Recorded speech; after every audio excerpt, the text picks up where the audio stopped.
Welcome welcome to new session. তোমরা যারা GNM এবং এএনএম এর এন্ট্রান্স এক্সাম দেবে 2025-এর জন্য প্রস্তুতি নিচ্ছ বা তোমরা ফর্ম ফিল আপ করবে, তোমাদের জন্য আজকে প্রিভিয়াস ইয়ারে আসা সমস্ত কোশ্চেন অ্যান্সার। এখানে আজকে ভৌত বিজ্ঞান অর্থাৎ ফিজিক্যাল সায়েন্স থেকে 2021-এ যে সকল কোশ্চেন এসেছিল, 2022-এ যে সকল কোশ্চেন এসেছিল, 2023 সালে যে সকল কোশ্চেন এসেছিল এবং 2024 সালে যে সকল কোশ্চেন ভৌত বিজ্ঞান থেকে দিয়েছিল, সমস্ত কোশ্চেন অ্যান্সার এই একটি ক্লাসের মধ্যে আমরা ডিটেলসে সলভ করব। তোমরা মনোযোগ সহকারে প্রথম থেকে শেষ পর্যন্ত এই ক্লাসটি অবশ্যই করবে। প্রিভিয়াস ইয়ারের কোশ্চেন থেকে প্রত্যেক বছর প্রচুর পরিমাণে কোশ্চেন রিপিট করা হচ্ছে, বিশেষ করে ভৌত বিজ্ঞানে প্রচুর কোশ্চেন রিপিট করা হয়। তাই অবশ্যই ক্লাসটি শেষ পর্যন্ত দেখো। চ্যানেলে যদি নতুন হয়ে থাকো এই চ্যানেলটি অবশ্যই সাবস্ক্রাইব করো এবং পাশে থাকা বেল আইকনে অল নোটিফিকেশন অন করে রাখো এবং এই ক্লাসগুলো তোমাদের বন্ধু বান্ধবের সঙ্গে হোয়াটসঅ্যাপ গ্রুপ, তারপরে ফেসবুক গ্রুপ, এই সকল জায়গায় শেয়ার করবে। আর সমস্ত প্রিভিয়াস ইয়ারের কোশ্চেন তোমরা আমাদের এই লার্ন মাইল অ্যাপেই পেয়ে যাবে। Learn mile app play store থেকে ইনস্টল করবে, LEARNMILD, স্পেলিং ঠিকঠাক লিখবে। এখানে তোমরা PYQ অর্থাৎ প্রিভিয়াস ইয়ারের কোশ্চেন, বিগত বছরের কোশ্চেন, এই জায়গায় জিএনএম এনএম প্রিভিয়াস ইয়ারের সমস্ত কোশ্চেন অ্যান্সার 2021 সাল থেকে 2024 সাল পর্যন্ত উত্তর সমেত অর্থাৎ অ্যান্সার কি সমেত এখানে কিন্তু দেওয়া রয়েছে। এখান থেকে তোমরা দেখে নিতে পারো এবং এখানে তোমরা পড়বে, প্র্যাকটিস করবে। তো অনেক অ্যাপ ইনস্টল করেছো পড়াশোনার জন্য, এই অ্যাপটি ব্যবহার করতেই পারো। তো আমরা সরাসরি চলে যাচ্ছি ক্লাসে। এখানে 2021 সালের যে কোশ্চেন গুলো প্রথমে আমরা সলভ করব, একদম শেষে 2024 সালের কোশ্চেন সলভ করব। 2021 সালে শিফট 1 শিফট 2 এইভাবে দুই ভাগে ভাগ হয়েছিল, অর্থাৎ কোভিড এর সময় দুটো কিন্তু পার্টে পরীক্ষাটি হয়েছিল। আর তোমাদেরকে আরো একটা কথা জানিয়ে দিই, যারা আমাদের জিএনএম এএনএম 2025-এর নতুন পেইড ব্যাচ, সম্পূর্ণ নতুন পেইড ব্যাচে যুক্ত হতে চাও, তোমরা আমাদের এখানে life science, physical science, mathematics, English, GK, reasoning সমস্ত সাবজেক্টের উপরে চ্যাপ্টার ভিত্তিক কনসেপ্ট অনুযায়ী লাইভ ক্লাস পাবে প্রত্যেক দিন সন্ধ্যে 7টা থেকে। যারা ভর্তি হতে চাও তোমাদের টোটাল পেমেন্ট করতে হবে, ওয়ান টাইম পেমেন্ট 699 টাকা। একবার পেমেন্ট করলে তোমরা সমস্ত সাবজেক্টের লাইভ ক্লাস করতে পারবে। ক্লাস যদি কোনো কারণে মিস হয়ে যায় সেখানে রেকর্ডিং ক্লাস, তারপরে মক টেস্ট, সাজেশন সেট সমস্ত কিছুই পাবে। যারা যুক্ত হতে চাও আমাদের এই হোয়াটসঅ্যাপ নাম্বারে যোগাযোগ করবে। নিজের পেমেন্টের অপশন যদি না থাকে অন্য কাউকে দিয়েও তুমি পেমেন্ট করতে পারো, তার জন্য এই স্ক্যানারটি ইউজ করবে বা এই হোয়াটসঅ্যাপ নাম্বারে যোগাযোগ করবে। তোমরা জানো আমাদের এখানে পড়ে প্রত্যেক বছর প্রচুর স্টুডেন্ট গভর্নমেন্ট কলেজে চান্স পায়। তুমিও ঠিকঠাক করে পড়ো, অল্প খরচে পড়ো, তোমারও একটি গভর্নমেন্টে সিলেকশন হবে। তোমরা অবশ্যই পড়াশোনা করো মনোযোগ সহকারে, অবশ্যই চান্স তোমাদের হবে। তো কথা না বাড়িয়ে সরাসরি আমি ক্লাসে চলে এলাম। ক্লাসে আজকে আমরা এএনএম জিএনএম 2021-এর কোশ্চেন প্রথমে আলোচনা করব, শিফট 1 এর কোশ্চেন। এখানে ভৌত বিজ্ঞান থেকে প্রথম কোশ্চেন দিয়েছিল, নিচের কোনটি ভেক্টর রাশি? নিচের কোনটি ভেক্টর রাশি? তো ভেক্টর রাশি কাকে বলে? যে সকল রাশির মান এবং অভিমুখ দুটো রয়েছে তাকে আমরা ভেক্টর রাশি বলি। যেমন সরণ, বেগ, ত্বরণ, বল, ওজন, ভরবেগ, এইগুলো হচ্ছে ভেক্টর রাশি। তাহলে এখানে ওজন হচ্ছে ভেক্টর রাশির উদাহরণ। অপশন এ হবে সঠিক অ্যান্সার। তারপরের কোশ্চেন বলা হয়েছে, একজন ছাত্রী 10 মিটার পার সেকেন্ড সমগতিতে সাইকেল চালিয়ে স্কুলে যাচ্ছিল। স্কুলের গেটের সামনে এসে সে ব্রেক চাপে ও 5 সেকেন্ডের মধ্যে থেমে যায়। ছাত্রীটি ব্রেকের সাহায্যে কত বল প্রয়োগ করেছিল? ধরে নাও ছাত্রী এবং সাইকেলের মোট ভর 50 কেজি। তো এখানে আমাদের একটি বিষয় মানতে হবে যে বল ইজ ইকুয়াল টু কি? বলের মান বার করতে বলেছে, তাহলে আমরা জানি বল ইজ ইকুয়াল টু ভর গুণিতক হচ্ছে ত্বরণ। তাহলে এই ত্বরণের মানটা আমাদের বার করে নিতে হবে, অর্থাৎ F is equal to ma। ভর এখানে দেওয়া রয়েছে 50 কেজি, কিন্তু ত্বরণের মান দেওয়া নেই। তাহলে ত্বরণ বার করতে হলে আমাদের কি করতে হয়?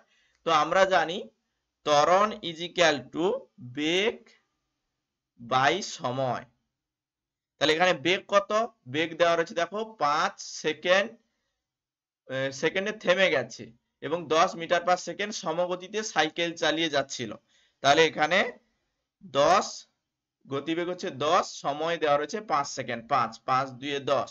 তাহলে এখানে আমরা কি পেলাম, 2 metre per second, metre per second square, এটা হচ্ছে ত্বরণ। তাহলে F is equal to ma, অর্থাৎ ভর এখানে কত দেওয়া রয়েছে, ভর এখানে দেওয়া রয়েছে 50 কেজি। তাহলে 50 কেজি বসালাম ভর, গুণিতক ত্বরণ কত পেলাম, 2 মিটার পার সেকেন্ড স্কয়ার 2, তাহলে 50 2 কত 100, তাহলে 100 নিউটন সে বল প্রয়োগ করেছিল। তাহলে right answer 100 newton, option C হবে সঠিক অ্যান্সার। এইভাবে ডিটেলসে তোমাদের শিখতে হবে। এরপরের কোশ্চেন, সঠিক উত্তরটি নির্বাচন করো। এখানে সঠিক উত্তর বার করতে বলেছে। একটি বস্তু কোন তরলে সম্পূর্ণ নিমজ্জিত অবস্থায় ভাসমান হবে যদি বস্তুর ওজন ও প্লবতা সমান হয়। হ্যাঁ, একদম ঠিক। কারণ আমরা জানি একটি পাত্রে, এখানে জল রয়েছে, এই পাত্রে এখানে যদি একটি বস্তু রাখা হয়, এটি সম্পূর্ণ নিমজ্জিত অবস্থায় তখনই ভাসবে যখন এর ওজন আর প্লবতা দুটোই সমান সমান হবে। ঠিক আছে, তাহলে এখানে বস্তুর ওজন ও প্লবতা সমান হলে সম্পূর্ণ নিমজ্জিত অবস্থায় ভাসবে। তারপরের কোশ্চেন, সঠিক উত্তরটি নির্বাচন করো। এখানে সঠিক উত্তর বার করতে বলেছে। একটি হিলিয়াম পরমাণুতে থাকে, একটি হিলিয়াম পরমাণুতে কি থাকে, তাহলে হিলিয়াম পরমাণু অর্থাৎ He, ভর সংখ্যা 4 আর পারমাণবিক ক্রমাঙ্ক 2। এখানে আমরা যদি প্রোটন সংখ্যা বার করি, এখানে ভর সংখ্যা কত, ভর সংখ্যা 4, কারণ উপরে যেটা রয়েছে সেটা ভর সংখ্যা বললাম, ভর সংখ্যাও দেওয়া রয়েছে 4। এখানে আমি যদি প্রোটন সংখ্যা বার করি, প্রোটন সংখ্যা মানে যেটা পারমাণবিক ক্রমাঙ্ক সংখ্যা অর্থাৎ 2, প্রোটন সংখ্যা 2। ইলেকট্রন সংখ্যা কত, ইলেকট্রন সংখ্যা এই পারমাণবিক ক্রমাঙ্ক প্রোটন সংখ্যা একই অর্থাৎ 2। আর নিউটন সংখ্যা কত, নিউটন সংখ্যা আমরা জানি ভর সংখ্যা থেকে পারমাণবিক ক্রমাঙ্ক বিয়োগ করলে যেটা পাবো সেটাই হচ্ছে নিউটন সংখ্যা, অর্থাৎ 4 বিযুক্ত 2 অর্থাৎ 2। তাহলে এখানে আমাদের অ্যান্সারটি বার করে নিতে হবে। তাহলে এখানে দেখো, দুটি প্রোটন, দুটো নিউট্রন, দুটো ইলেকট্রন, এটাই তো পেলাম, দুটো প্রোটন, দুটো ইলেকট্রন, দুটো নিউট্রন, তাহলে অপশন ডি হবে রাইট অ্যান্সার। এবারে হিলিয়াম পরমাণুর কথা বলেছে, এগুলো তোমাকে মনে রাখতে হবে। বেশিরভাগ ক্ষেত্রে এইভাবে কিন্তু দেওয়া থাকে না, এখানে পরমাণুর ভর সংখ্যার পারমাণবিক ক্রমাঙ্ক দেওয়া থাকে, কিন্তু এখানে দেওয়া নেই বলে এইভাবে বার করা হয়েছে।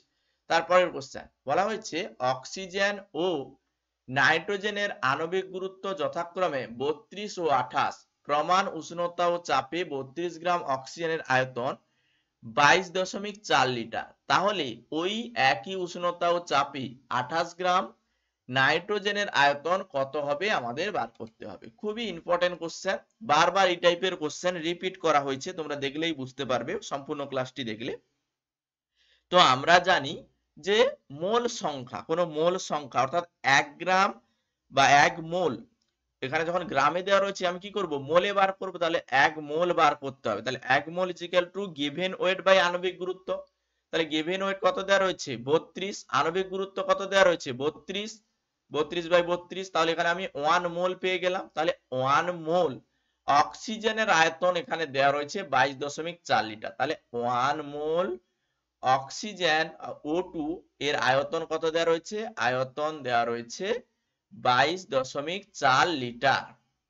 এখানে বলেছে 28 গ্রাম নাইট্রোজেনের আয়তন কত, তাহলে 28 গ্রাম এখানে যখন আমি মোলে পরিণত করব, তাহলে গিভেন ওয়েট কত দেওয়া রয়েছে 28, আণবিক গুরুত্ব কত হবে নাইট্রোজেনের, নাইট্রোজেনের আণবিক গুরুত্ব 28, তাহলে 28 ভাজিত 28 1, তাহলে 1 মোল অক্সিজেনের যদি আয়তন 22.4 লিটার হয়, 1 মোল নাইট্রোজেন, এটাও তো গ্যাস, তাহলে নাইট্রোজেন এর আয়তন কত হবে, সেম একই হবে 22.4 লিটার হবে।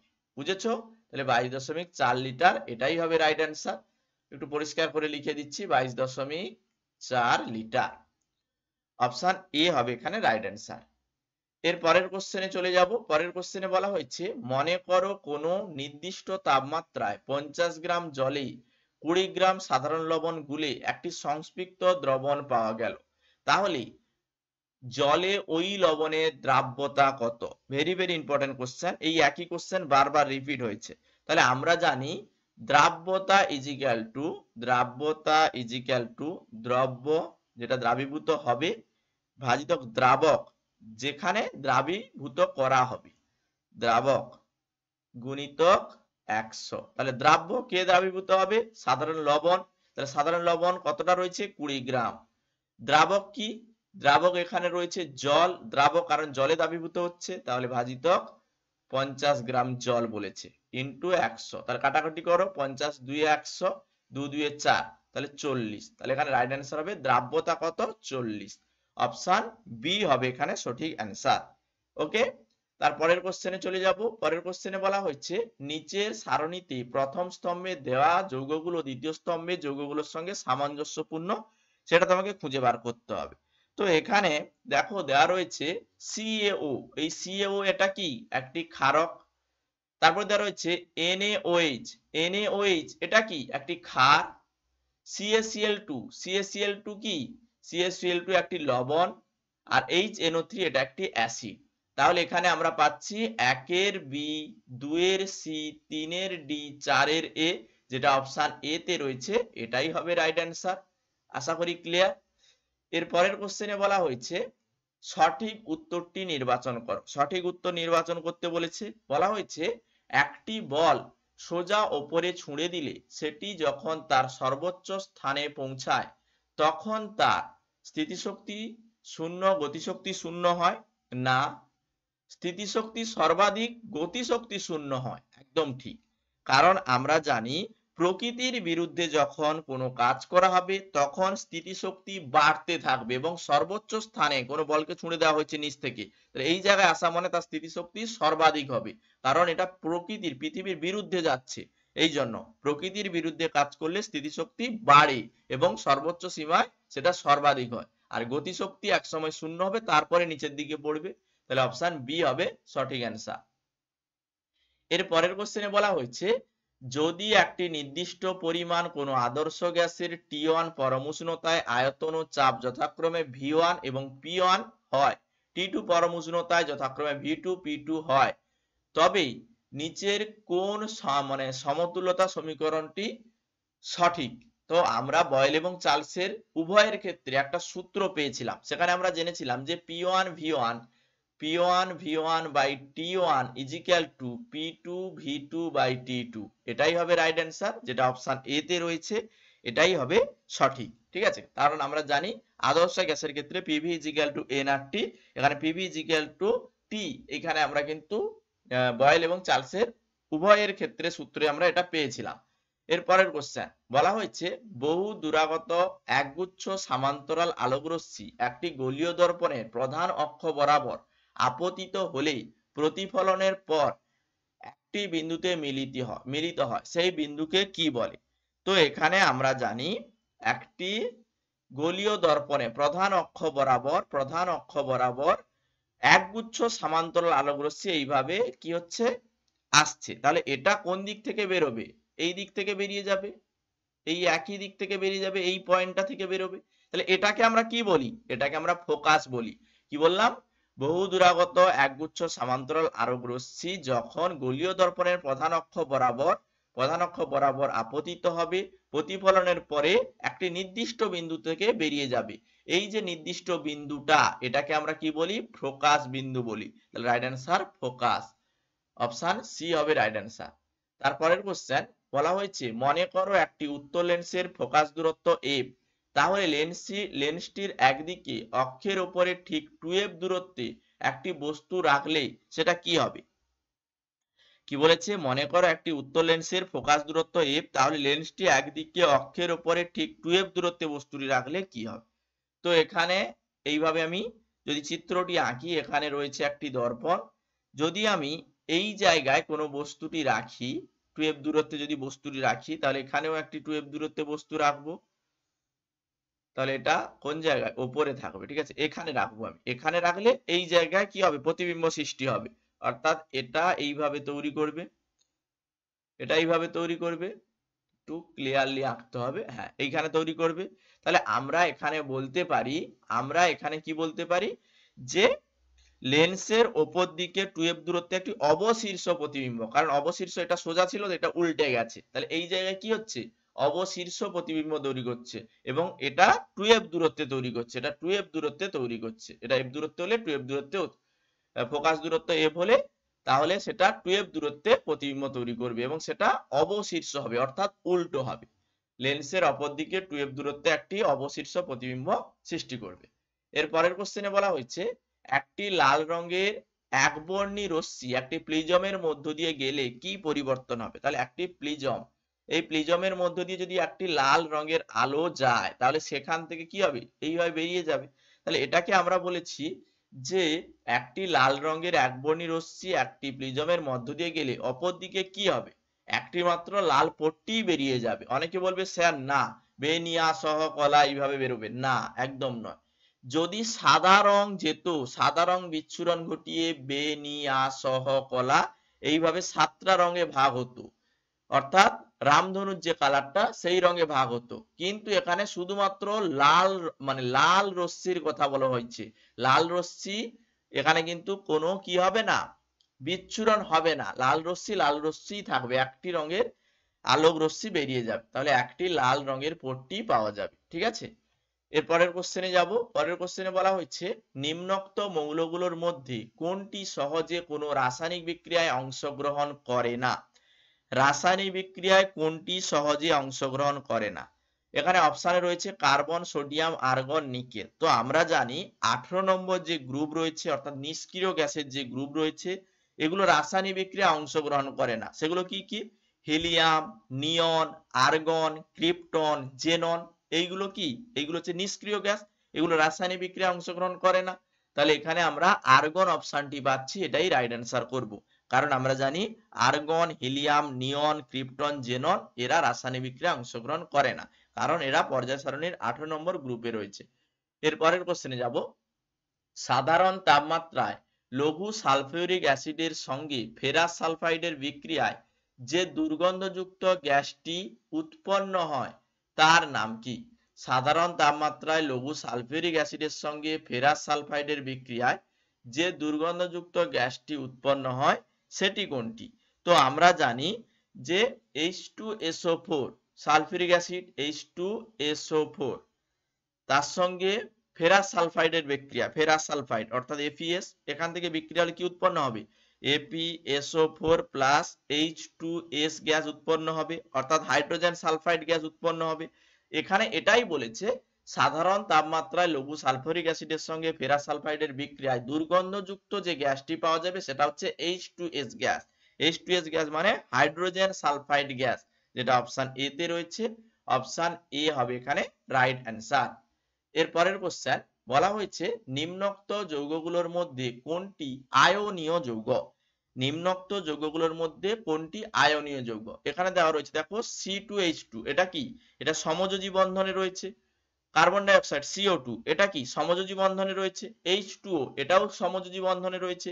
তাহলে আয়নীয় যৌগ হচ্ছে NaCl, কারণ আয়নীয় যৌগ মানে এখান থেকে আমরা Na+ এবং Cl- পাবো, তাহলে এটা কি আয়নীয় যৌগের মধ্যে পড়ছে, তাহলে অপশন সি হবে রাইট অ্যান্সার।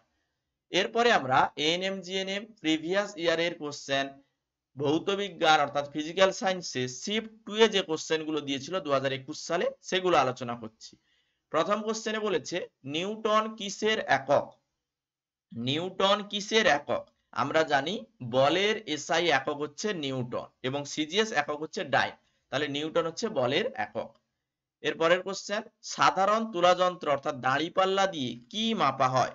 সাধারণ তুলাযন্ত্র দিয়ে বস্তুর ভর মাপা হয়, আর স্প্রিং তুলাযন্ত্র দিয়ে বস্তুর ভার মাপা হয় বা ওজন মাপা হয়। এর পরের কোশ্চেন এক ব্যক্তি একটি 10 মিটার বাহু বিশিষ্ট বর্গাকার মাঠের চারপাশে 10 সেকেন্ডে একবার ঘুরে এলো, তার গড় দ্রুতীয় সরণ কত হবে। একটি বর্গাকার মাঠ রয়েছে যার 4টে বাহু হচ্ছে 10 মিটার করে, 10 10 10, ঠিক আছে। এখানে বলেছে চারদিকে সে কি করেছে, ঘুরে এসছে। এইখানে ছিল, আবার ঘুরে ঘুরে, দাঁড়াও কালার চেঞ্জ করি, এইখানে ছিল, এইখান থেকে ঘুরে ঘুরে ঘুরে ঘুরে ঘুরে ঘুরে আবার এই জায়গায় পৌঁছে গেছে। তাহলে তার সরণ কতটা হয়েছে, সরণ হয়নি। কেন হয়নি, তো আমরা জানি প্রাথমিক অবস্থান থেকে অন্তিম অবস্থানের মধ্যে যদি কোনো সরলরৈখিক দূরত্ব না থাকে তাহলে সেখানে কোনো সরণ হয় না। তাহলে একই জায়গায় সে ফিরে এসছে বলে তার কোনো সরণ হয়নি, তাহলে এখানে তার সরণ কত, 0। এবার এখানে বলেছে দ্রুতি বার করতে, দ্রুতিও বার করতে বলেছে, কিন্তু এখানে দেখো সরণ বলে এখানে 0m দেওয়া রয়েছে, এটা পরীক্ষার হলে দাগ করবে, কিন্তু আমি ডিটেলসে বোঝাচ্ছি বলে এখানে দ্রুতিটাও বার করে দেখাবো। তাহলে দ্রুতি ইজিক্যাল টু আমরা কি জানি, আমরা জানি দ্রুতি ইজিক্যাল টু দূরত্ব বাই হচ্ছে সময়। দূরত্ব কতটা? দেখো এখানে 10, এখানে 10, এখানে 10, এখানে 10, তাহলে বর্গাকার মাঠ চারদিকে 10 10 করে টোটাল দূরত্ব কত? 10 4 40, 10 20 30 40, তাহলে 40 কিলোমিটার। আর সময় কত? সময় এখানে দেওয়া রয়েছে দেখো 16 সেকেন্ডে, তাহলে 16 ভাজিতক 16। তো এটাকে কাটাকুটি করো, এটাকে কাটাকুটি করলে তুমি পাবে, প্রথমে আমি 2 দিয়ে কাটছি, 4 দিয়েই কাটি, 4 10 40, 4 4 16, 2 2 4, 2 5 10, তাহলে কত পাবো? 2 আড়াই, আড়াই পাবো, আড়াই 2.5 পাবো, তাহলে 2.5 মিটার পার সেকেন্ড, অর্থাৎ অপশন ডি এখানে রাইট অ্যান্সার হচ্ছে। দেখে নিয়েছো? ওকে, এবং সরণ এখানে 0। তারপরের কোশ্চেন দেখো, পরের কোশ্চেনে বলা হয়েছে সঠিক উত্তরটি নির্বাচন করো। বিশেষ পরিস্থিতিতে কোনো বস্তুর ভর ও ওজন দুই শূন্য হতে পারে, একদম ঠিক নয়। ভর শূন্য হতে পারে কিন্তু ওজন শূন্য হতে পারে না, এটাও ভুল। ভর শূন্য হতে পারে না কারণ কোনো বস্তুর মধ্যে কতটা কোয়ান্টিটি রয়েছে বা কতটা তার মধ্যে জড় বস্তু রয়েছে সেটা তার ভর। ভর কখনো শূন্য হতে পারে না, কিন্তু ওজন শূন্য হতে পারে। কিভাবে? যদি আমি পৃথিবীর কেন্দ্রে কোনো বস্তুকে নিয়ে যাই, তার ওজন কি হবে? শূন্য হবে। তাহলে আমরা বলতে পারি এখানে mg 0 হবে, mg 0 হবে। তাহলে এখানে আমরা বলতে পারি ভর শূন্য হতে পারে না কিন্তু ওজন শূন্য হতে পারে। অপশন সি এখানে সঠিক অ্যান্সার। তারপরের কোশ্চেন, একটি বন্দুক থেকে 20 গ্রাম ভরের একটি বুলেট ছোড়া হলো। বুলেটটি 100 মিটার পার সেকেন্ড বেগে একটি বালির বস্তাকে আঘাত করে। বস্তার মধ্যে 10 সেমি দূরে গিয়ে থেমে যায়। বুলেটটির ওপর বালির প্রতিরোধ বল কতটা? খুব ভালো কোশ্চেন। তো আমরা এখান থেকে কি করব? সর্বপ্রথম বলটা বার করব। তাহলে বল বার করতে বলেছে, বল ইজ ইকুয়াল টু আমরা জানি ভর গুণিতক ত্বরণ। এখানে ভর কতটা সেটা দেওয়া রয়েছে, 20 গ্রাম ভর। তাহলে 20 গ্রাম ভর, এটাকে গ্রাম থেকে যদি আমি কেজিতে নিয়ে যাই, তাহলে 20 ভাজিতক 1000 কেজি পেয়ে গেলাম, ভরটা পেয়ে গেছি। কিন্তু ত্বরণ তো আমরা পাইনি, তা ত্বরণ বার করতে হবে। তো ত্বরণ বার করার নিয়ম কি? ত্বরণ বার করার নিয়ম আমরা জানি, V square is equal to you square plus 2as। V স্কয়ারের মান কত? 0, কারণ অন্তিম যে ভি স্কয়ার মানে এখানে কি বোঝানো হচ্ছে? ভি স্কয়ার মানে এটা বোঝানো হচ্ছে অন্তিম বেগ। তাহলে অন্তিম বেগ তার কত? 0। তাহলে 0 স্কয়ার ইজ ইকুয়াল টু প্রাথমিক বেগ কত? U square 100 metre per second বেগে যাচ্ছিল, তাহলে 100 স্কয়ার প্লাস সরণ হয়েছে দেখো 10 সেমি দূরে থেমে গেছে, তাহলে 10 সেমি, সেমিতে আছে মিটারে নিয়ে যাব, তাহলে 10 ভাজিতক 100, 10 ভাজিতক 100। তুমি এটাকে এইভাবেও ক্যালকুলেশনটা করতে পারো, এইভাবে যাবে না, এত কঠিনে যাবে না, সরাসরি তুমি ইজিলি প্রসেসে আসতে পারো। তাহলে এখান থেকে আমরা যদি এই ভি স্কয়ারের মান আমরা পেয়ে গেছি 0, 0 স্কয়ার, তাহলে 0 স্কয়ার ইজ ইকুয়াল টু আমি বসাতে পারি ইউ স্কয়ার প্লাস 2as। তাহলে এখানে এর ভ্যালু আমরা পেয়ে যাব, কারণ এর ভ্যালুটা দেওয়া নেই, বাকিগুলো দেওয়া রয়েছে। তাহলে a ইজ ইকুয়াল টু আমি বলতে পারি, a ইজ ইকুয়াল টু আমরা বলতে পারি ইউ স্কয়ার ভাজিতক 2as, 2as। তাহলে a, এই এর value u square by 2as, এ তো আমরা পেয়ে গেছি, a ইজ ইকুয়াল টু বলছি, তাহলে এটা কেটে দাও, তাহলে শুধু 2s। ক্লিয়ার? এবার এখানে ইউ এর ভ্যালু কত রয়েছে? ইউ এর ভ্যালু 100 রয়েছে, তাহলে 100 স্কয়ার ভাজিতক 2 গুণিতক s এর ভ্যালু কত? সরণ কতটা হয়েছে? 10 সেমি, তাহলে 10 সেমি, এটাকে আমি যখন মিটারে নিয়ে যাব 10 ভাজিতক মিটারে নিয়ে গেলে 100, 100 পেয়ে গেলাম। তাহলে এখান থেকে আমরা পেলাম 100 স্কয়ার মানে 100 গুণিতক 100, এই 100টা উপরে উঠে যাবে, ইন্টু 100, 2 গুণিতক 10, 2 গুণিতক 10। তাহলে এই শূন্য কাটবে, 2 5 10, 5, তাহলে 5 এর পিঠে 4টে শূন্য, 1 2 3 4, এটা পেলাম। তাহলে টোটাল আমি এর ভ্যালুটা মানে ত্বরণের ভ্যালুটা পেলাম 5 এর পিঠে 4টে শূন্য মানে 50,000 পেয়ে গেছি, এটা পেয়েছি। তাহলে এখানে বসাও, ভরের মান কত পেয়েছি? ভরের মান 20 দেওয়া রয়েছে, 20 গ্রাম, যখন কেজিতে নিয়ে যাচ্ছি 20 ইন্টু 1000, তাহলে 20 ভাজিতক 1000।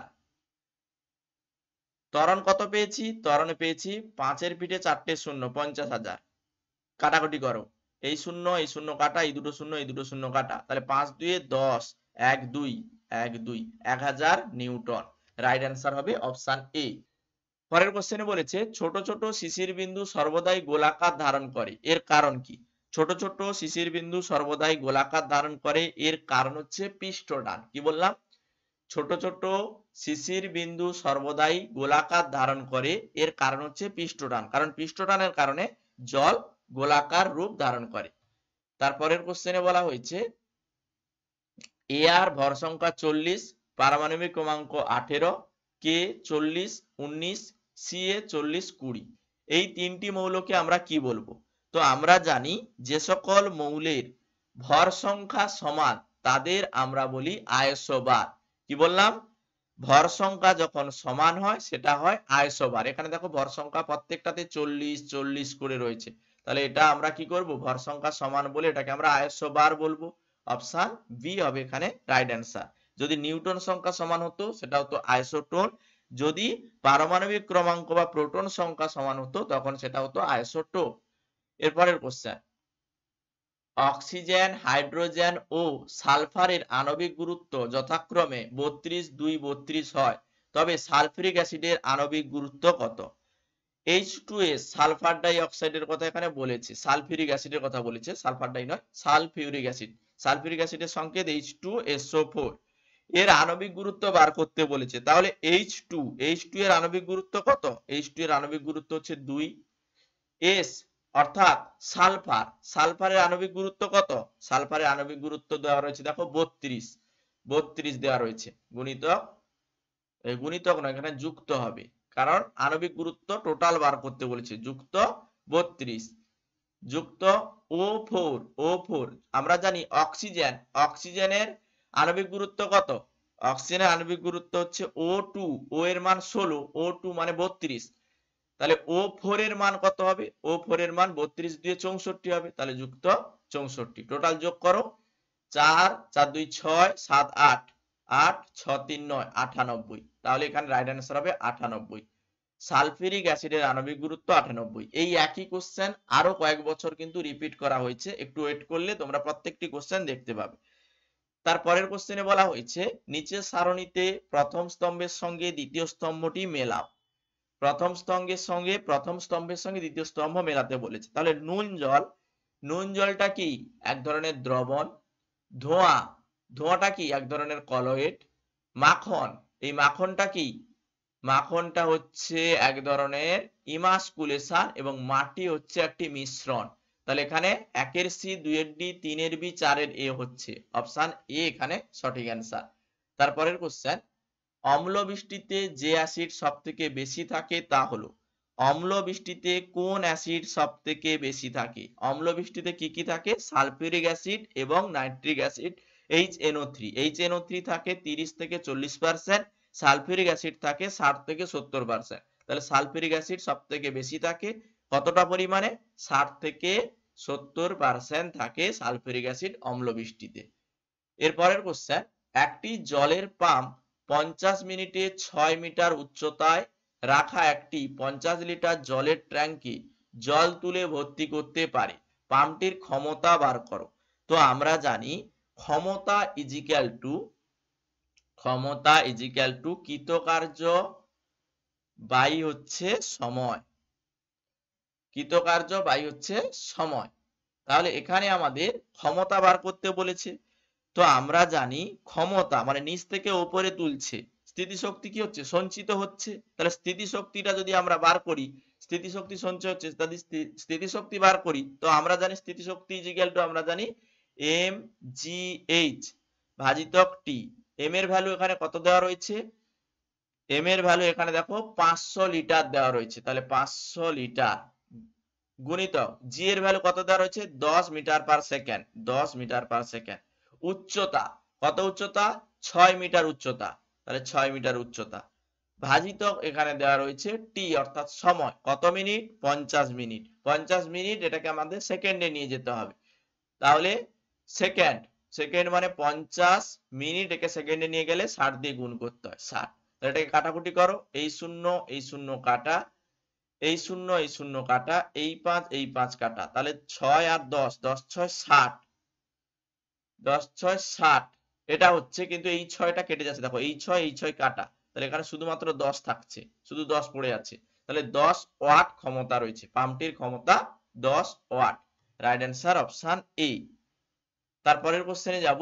পরের কোশ্চেনে বলেছে 0 ডিগ্রি সেলসিয়াস তাপমাত্রায় 10 গ্রাম বরফ কি 80 ক্যালোরি তাপ প্রয়োগ করলে প্রায় অর্ধেক বরফ গলে যাবে, সব বরফ গলে জল হয়ে বাষ্প হয়ে যাবে। এই 10 ডিগ্রি সি তাপমাত্রায় 10 গ্রাম জল পাওয়া যাবে, 0 ডিগ্রি সি তাপমাত্রায় 10 গ্রাম জল পাওয়া যাবে। তো আমরা জানি 1 গ্রাম বরফের অবস্থার পরিবর্তন করার জন্য লিন তাপের প্রয়োজন হয়, সেই লিন তাপটা হচ্ছে 80 কিলো ক্যালোরি। তাহলে 10 গ্রামের জন্য কত হবে? 1 গ্রাম বরফের অবস্থার পরিবর্তন করার জন্য 80 কিলো ক্যালোরি লিন তাপের প্রয়োজন হয়। এখানে 10 গ্রাম বরফের কথা বলেছে, তাহলে 10 গ্রামের ক্ষেত্রে কত হবে? 800 কিলো ক্যালোরি। 10 গুণিতক 80, 800 কিলো ক্যালোরি, এটা পাওয়া যাবে। তাহলেই আমরা বলতে পারি যদি 0 ডিগ্রি সি তাপমাত্রায় 10 গ্রাম জল, এটাই পাবো, কারণ 0 ডিগ্রি তাপমাত্রায় 10 গ্রাম বরফ থেকে আমরা 10 গ্রাম জলই পাবো 800 কিলো ক্যালোরি লিন তাপ প্রয়োগ করলে। অপশন ডি হবে রাইট অ্যান্সার। তারপরের কোশ্চেন, একটি স্বরে যদি 256, 400, 512, 630 কম্পাঙ্কের 4টি সুর মিশ্রিত থাকে তবে সমমেল কোনটি? সমমেল বার করতে বলেছে। তাহলে আমরা জানি সব থেকে কম কম্পাঙ্কের সুরটাই হচ্ছে মূল সুর। কম কম্পাঙ্কের সুর কোনটা? 256 হার্টজ, তাহলে 256।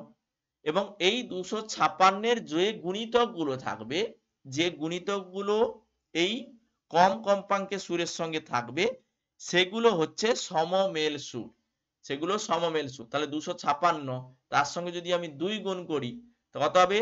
512 হবে। এই 512টাই হচ্ছে সমমেল সুর। তাহলে 512 কম্পাঙ্কের সুরটি হচ্ছে সমমেল সুর। ঠিক আছে, এইভাবে আমরা মানে ক্যালকুলেশন গুলো করব।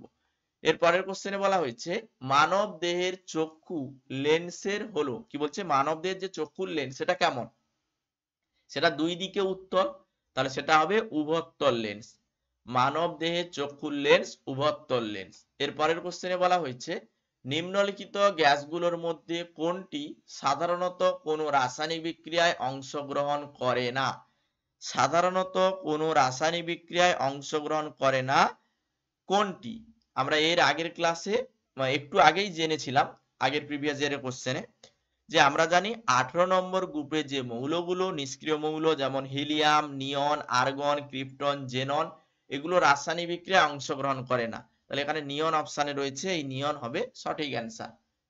এরপরে আমরা 2022 এনএম-জিএনএম প্রিভিয়াস ইয়ারের কোশ্চেন 2022-এ ফিজিক্যাল সায়েন্স থেকে যে কোশ্চেন গুলো এসেছিল, প্রথমে আমরা শিফট 1 তারপরে শিফট 2 এইভাবে আলোচনা করব। এবং তোমাদের আমি বলেছি জিএনএম এএনএম প্রিভিয়াস ইয়ারের সমস্ত কোশ্চেন অ্যান্সার 2021 থেকে 2024 সাল পর্যন্ত সমস্ত কিছু আমাদের লার্ন মাইল অ্যাপে পেয়ে যাবে। প্লে স্টোর থেকে এটা ইনস্টল করবে। প্রিভিয়াস ইয়ার কোশ্চেন পিওআইকিউ সেকশনে তোমরা এনএম-জিএনএম প্রিভিয়াস ইয়ারের কোশ্চেন এই জায়গায় প্রত্যেকটি প্রিভিয়াস ইয়ারের কোশ্চেন অ্যান্সার শিট সমেত, উত্তর সমেত পেয়ে যাবে। অবশ্যই এখান থেকে প্র্যাকটিস করবে। ক্লাসও দেখছো, এখানে প্র্যাকটিসও করো। এই জায়গাগুলো থেকে কোশ্চেন প্রত্যেক বছর রিপিট করা হচ্ছে। পরের কোশ্চেনে বলা হয়েছে মনে করো কোনো নির্দিষ্ট তাপমাত্রায় 50 গ্রাম জলে 20 গ্রাম সাধারণ লবণ গুলে একটি সংস্পৃক্ত দ্রবণ পাওয়া গেল, তাহলে ওই তাপমাত্রায় জলে ওই লবণের দাব্যতা কত? তো এখানে আমাদের দ্রাব্যতা বার করতে বলেছে। তাহলে দ্রাব্যতা ইজিক্যাল টু আমরা জানি দ্রাব্যের ভর ভাজিতক দ্রাবকের ভর ইন্টু 100। তাহলে দ্রাব্যের ভর কত দেওয়া রয়েছে? দেওয়া রয়েছে দ্রাব্য কি দ্রাবীভূত হবে? 20 গ্রাম লবণ দ্রাবীভূত হবে, তাহলে 20 ভাজিতক দ্রাবকের ভর কত দেওয়া রয়েছে? 50 গ্রাম। এই কোশ্চেনটি দেখো রিপিট হয়েছে, এর আগে দিয়েছিল, ইন্টু 100। তাহলে 50 2 100 2 2 4 40। Right answer option B 40। তারপরের কোশ্চেনে চলে যাব। পরের কোশ্চেনে বলেছে নিচের সারণীতে প্রথম স্তম্ভে দেওয়া যৌগগুলোর সঙ্গে দ্বিতীয় স্তম্ভে দেওয়া শ্রেণী নামগুলো সামঞ্জস্য তৈরি করতে। তাহলে এখানে CaO, এই CaO এটা কি? এটা একটি ক্ষারক। NaOH কি? NaOH এটা হচ্ছে একটি ক্ষার। CaCl2 কি? CaCl2 একটি লবণ। HNO3 কি? একটি অ্যাসিড। তাহলে এখানে অপশন এ হবে রাইট অ্যান্সার। 1 এর বি, 2 এর সি, 3 এর ডি, 4 এর এ। ক্লিয়ার? তারপরের কোশ্চেনে যাব। বলেছে অক্সিজেন ও নাইট্রোজেনের আণবিক গুরুত্ব 32 এবং 28, প্রমাণ উষ্ণতা ও চাপে 32 গ্রাম, অক্সিজেনের আয়তন 22.4 লিটার, তাহলে ওই একই উষ্ণতা ও চাপে 28 গ্রাম নাইট্রোজেনের আয়তন কত হবে? তো একই কোশ্চেন, এই সকল কোশ্চেন বারবার রিপিট করা হয়েছে। 2021 সালেও রিপিট, 2022 সালেও রিপিট, 23 সাল 24 সাল দেখবে কোশ্চেনগুলো রিপিট করেছে, বারবার একই কোশ্চেন তুলে বসিয়ে দিয়েছে। তো আমরা জানি যে মোল সংখ্যা বার করতে হয়, তাহলে অক্সিজেনের মোল সংখ্যা যদি বার করি, মোল সংখ্যা বার করলে আমাদের গিভেন ওয়েট বাই আণবিক গুরুত্ব করতে হয়। গিভেন ওয়েট কত দেওয়া রয়েছে? অক্সিজেনের 32 দেওয়া রয়েছে, আণবিক গুরুত্ব দেওয়া রয়েছে 32। তাহলে 32 ভাজিত 32 কাটাকুটি করলে 1 হবে, তাহলে 1 মোল অক্সিজেনের আয়তন দেওয়া রয়েছে 22.4 লিটার, এটা দেওয়া রয়েছে। তাহলে 22.4 লিটার 1 মোল অক্সিজেনের আয়তন। এবারে এখানে বলেছে যে নাইট্রোজেনের আণবিক আয়তন বার করতে, নাইট্রোজেনের আয়তনটা বার করতে, তাহলে নাইট্রোজেনের এখানে কি দেওয়া রয়েছে? আণবিক গুরুত্ব দেওয়া রয়েছে আর ওয়েটটা দেওয়া রয়েছে। তাহলে নাইট্রোজেনের ক্ষেত্রে মোল সংখ্যা বার করতে হলে গিভেন ওয়েট দেওয়া রয়েছে কত? 28, আণবিক গুরুত্ব কত? এটাও 28, আমরা জানি 28 ভাজিত 28, তাহলে 1, তাহলে 1 মোল অক্সিজেনের যদি আয়তন 22.4 লিটার হয়, 1 মোল নাইট্রোজেন, এটাও তো গ্যাস, তাহলে এরও আয়তন সেম হবে, 22.4 লিটার হবে। এই কোশ্চেনটি আমি এর আগে একটু আগেই সলভ করিয়েছি, কোশ্চেনটি রিপিট হয়েছে তবু আমি সলভ করিয়ে দিচ্ছি। 22.4 লিটার রাইট অ্যান্সার। তারপরের কোশ্চেন, এই কোশ্চেনটিও রিপিট। যদি একটি নির্দিষ্ট পরিমাণ কোনো আদর্শ গ্যাসের T1 পরম উষ্ণতায় আয়তন ও চাপ যথাক্রমে V1 P1 এবং T1 পরম উষ্ণতায় যথাক্রমে V2 P2 হয়, তবে কোনটি সমতুল্য সমীকরণ? এখানে চার্লস এবং বয়েলের উভয় সূত্রের ক্ষেত্রে আমি বললাম P1 V1 by T1 is equal to P2 V2 by T2, এই সমীকরণটি হবে। Option A is equal to right answer. তারপরের কোশ্চেন, একগুচ্ছ বহু দূরাগত একগুচ্ছ সমান্তরাল আলোক রশ্মি একটি গোলীয় দর্পণে প্রধান অক্ষ বরাবর আপতিত হলে প্রতিফলনের পর একটি বিন্দুতে মিলিত হয়, সেই বিন্দুকে কি বলে? এই কোশ্চেনটিও রিপিট করেছে। তাহলে একগুচ্ছ আলোক রশ্মি একটি গোলীয় দর্পণে যদি সমান্তরাল ভাবে আসে, সমান্তরালে যদি এইভাবে আসে, তাহলে সেটা কোন দিক থেকে বেরোবে? এই দিক থেকে, অর্থাৎ ফোকাস দিয়ে বেরিয়ে যাবে। তাহলে এখানে right answer focus, option C হবে রাইট অ্যান্সার। তারপরের কোশ্চেনে বলা হয়েছে মনে করো একটি উত্তর লেন্সের ফোকাস দূরত্ব f, তাহলে লেন্সটির একদিকে অক্ষের উপরে 2f দূরত্বে একটি বস্তু রাখলে সেটা কোথায় অবস্থান করবে, মানে প্রতিবিম্বটা কেমন হবে? তাহলে f দূরত্বে কোনো বস্তু রাখা হচ্ছে এই জায়গায়, তাহলে এই জায়গায় যদি রাখা হয় তাহলে এটা কি করবে? উল্টো দিকে অবশিষ্ট প্রতিবিম্ব এখানে তৈরি করবে। তাহলে আমরা বলবো লেন্সের অপর দিকে 2f দূরত্বে একটি অবশীর্ষ প্রতিবিম্ব সৃষ্টি করবে। অপশন ডি হবে সঠিক অ্যান্সার। প্রত্যেকটি কোশ্চেন দেখো বারবার রিপিট করা হচ্ছে। তারপরের কোশ্চেনে চলে যাব। একটি বল সোজা উপরের দিকে ছুঁড়ে দিলে সর্বোচ্চ অবস্থানে যখন পৌঁছবে তখন কি হবে? সর্বোচ্চ অবস্থানে যখন পৌঁছবে প্রকৃতির বিরুদ্ধে কাজ করছে, আর প্রকৃতির বিরুদ্ধে কাজ করা মানে তার স্থিতিশক্তি বাড়তে থাকবে। তাহলে স্থিতিশক্তি সর্বাধিক হবে যখন সর্বোচ্চ সীমানায় পৌঁছবে এবং একসময় গতিশক্তি শূন্য হয়ে তারপরে নিচের দিকে পড়বে। তাহলে স্থিতিশক্তি সর্বাধিক, গতিশক্তি শূন্য। ক্লিয়ার? অপশন বি হবে রাইট অ্যান্সার। এর পরের কোশ্চেন বলা হয়েছে নিম্নোক্ত মৌলগুলোর মধ্যে কোনটি সহজে রাসায়নিক বিক্রিয়ায় অংশগ্রহণ করে না? তাহলে রাসায়নিক বিক্রিয়ায় কারা অংশগ্রহণ করে না? বারবার রিপিট করা হচ্ছে, দেখো এই কোশ্চেনটি। 18 নম্বর মৌলগুলো অর্থাৎ নিষ্ক্রিয় গ্যাস রাসায়নিক বিক্রিয়ায় অংশগ্রহণ করে না। হিলিয়াম, নিয়ন, আর্গন, ক্রিপ্টন, জেনন। এখানে অপশনে রয়েছে আর্গন, এই আর্গন হবে সঠিক অ্যান্সার। পরীক্ষায় এইভাবে 2021 সালের কোশ্চেন, 2022 সালে রিপিট, 2021 সালের কোশ্চেন 23 সালে, এইভাবে কোশ্চেন কিন্তু প্রত্যেক বছর রিপিট দিয়েছে। আমি এখানে কোনো কোশ্চেন কিন্তু ডুপ্লিকেট করে বসাইনি, পরীক্ষায় যেমন দিয়েছে সেইভাবেই আমি কিন্তু বসিয়েছি এবং সেইভাবে আমি অল সলিউশন একটি ক্লাসেই কভার করব। কোনো অসুবিধা নেই, বারবার রিপিট হলে কোশ্চেনগুলো দেখে রাখো, এমনিতেই মুখস্থ হয়ে যাবে। কারণ ফিজিক্যাল সায়েন্সে প্রচুর কোশ্চেন রিপিট, আর প্রত্যেক বছর এখান থেকে তুমি 100% কমন পাবে। কি বলা হয়েছে? সাধারণ তাপমাত্রায় লঘু সালফিউরিক অ্যাসিডের সঙ্গে ফেরাস সালফাইডের বিক্রিয়ায় যে দুর্গন্ধযুক্ত গ্যাসটি উৎপন্ন হয় সেটি কি? তো আমরা জানি যে সালফিউরিক অ্যাসিডের সঙ্গে লঘু সালফিউরিক অ্যাসিড H2SO4, তার সঙ্গে কি মেশানো হচ্ছে? ফেরাস সালফেট অর্থাৎ FeS মেশানো হচ্ছে। তাহলে এখান থেকে আমরা কি পাচ্ছি? Fe এখান থেকে আমরা পাচ্ছি FeSO4 ফেরাস সালফেট প্লাস আমরা পাচ্ছি H2S গ্যাস। H2S গ্যাস মানেই হচ্ছে হাইড্রোজেন সালফাইড গ্যাস। এই কোশ্চেনটাও আমি সলিউশন করেছি, হাইড্রোজেন সালফাইড গ্যাস পাবো। অপশন এ হবে সঠিক অ্যান্সার। তারপরের কোশ্চেন, নিম্নোক্ত যৌগগুলোর মধ্যে কোনটি আয়নীয় যৌগ? তাহলে এটা কি? এটা সমযোজী যৌগ।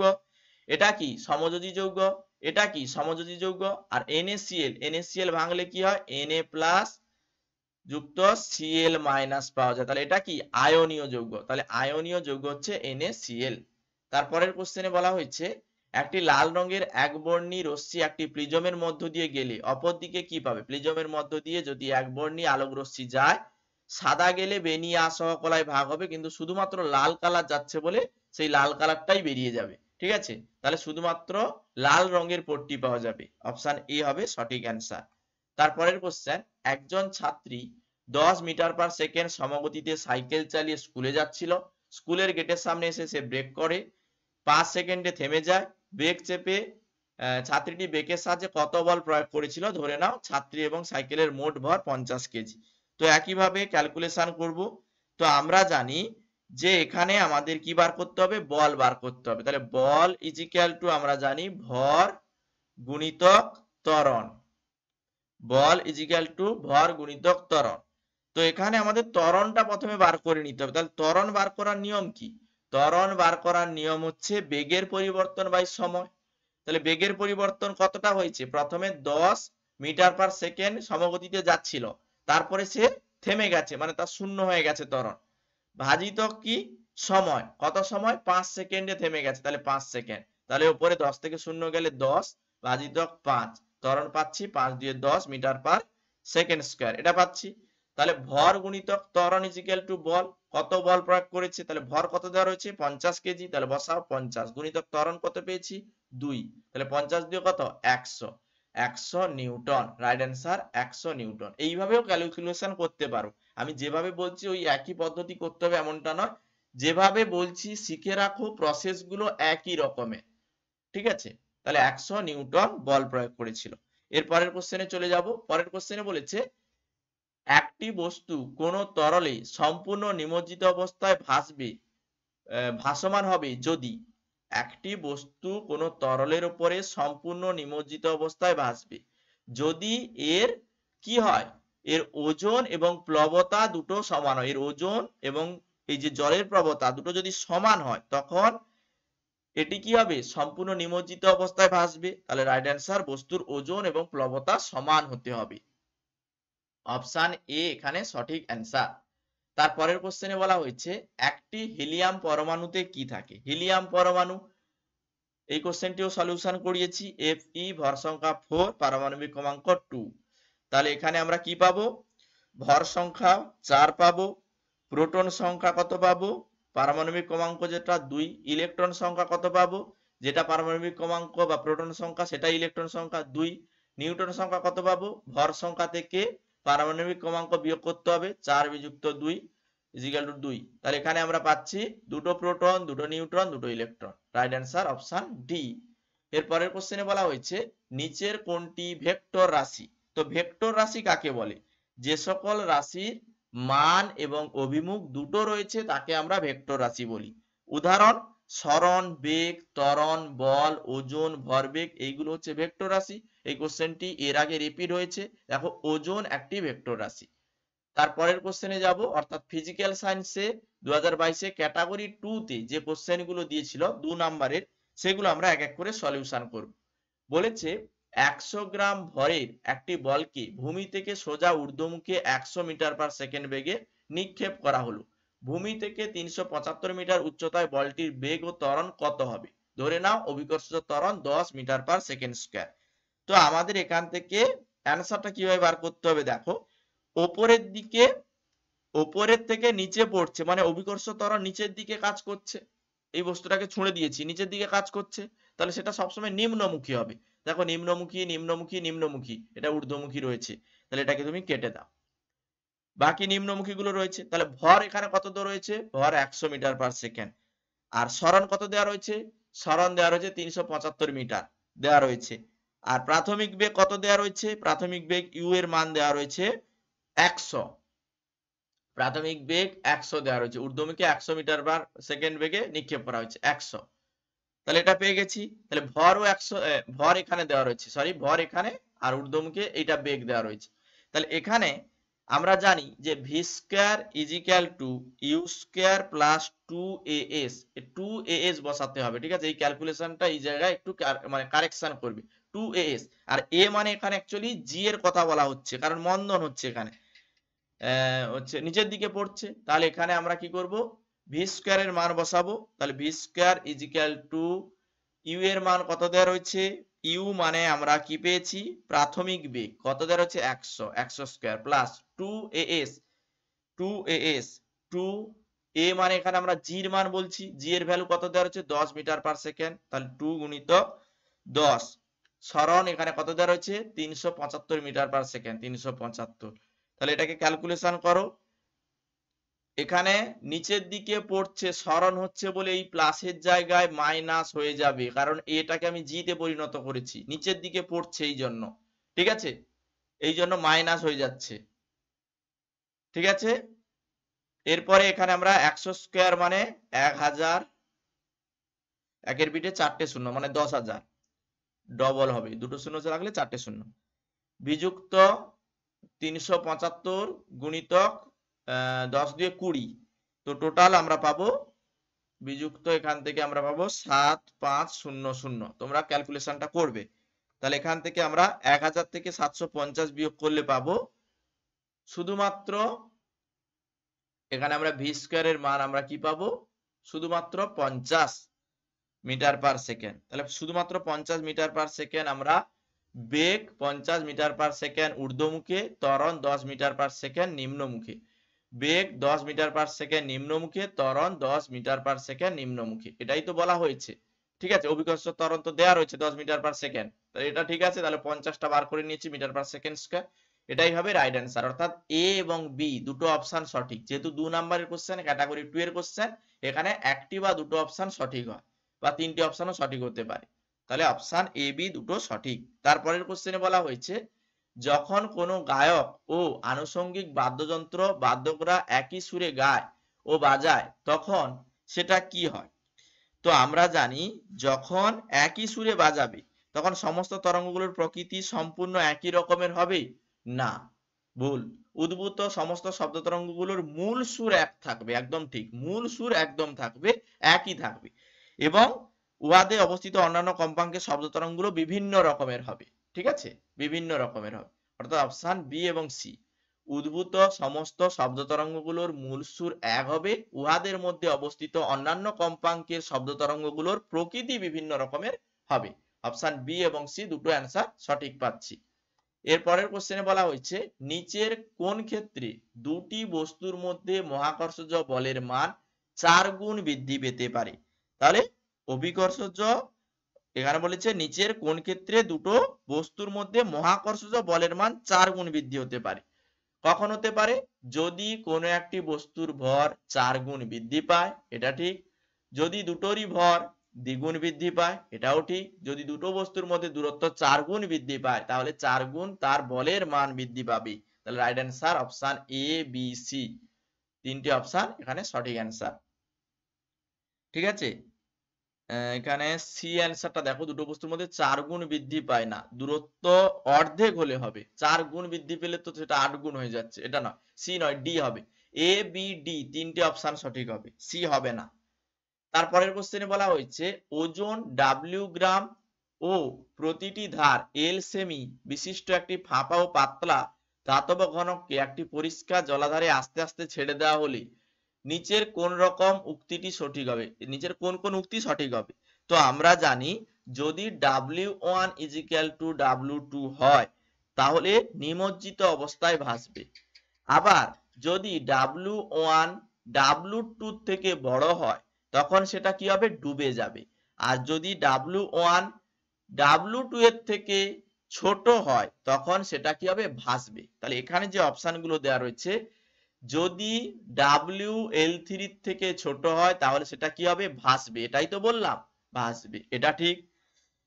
তারপরে বলেছে L3 থেকে W যদি ছোট সেটা ডুববে না, ডুববে না, সেটা তো ভাসবে। তাহলে W যদি L3 থেকে সমান হয় তাহলে সম্পূর্ণ নিমজ্জিত অবস্থায় ভাসবে, এটাই তো বললাম। তাহলে এটাই নিমজ্জিত অবস্থায় ভাসবে। তাহলে A আর C দুটো অ্যান্সার সঠিক পেয়ে যাচ্ছি। A আর C হবে রাইট অ্যান্সার। তারপরের কোশ্চেনে চলে যাব। পরের কোশ্চেনে বলেছে এখানে যে চিত্রটি দিয়েছে এই চিত্রটি একটু খেয়াল করো। এই চিত্রে বলেছে x ও y দুটি বস্তুর দূরত্ব সময় লেখচিত্র দেখানো হয়েছে, নিচের কোন উক্তগুলো সঠিক?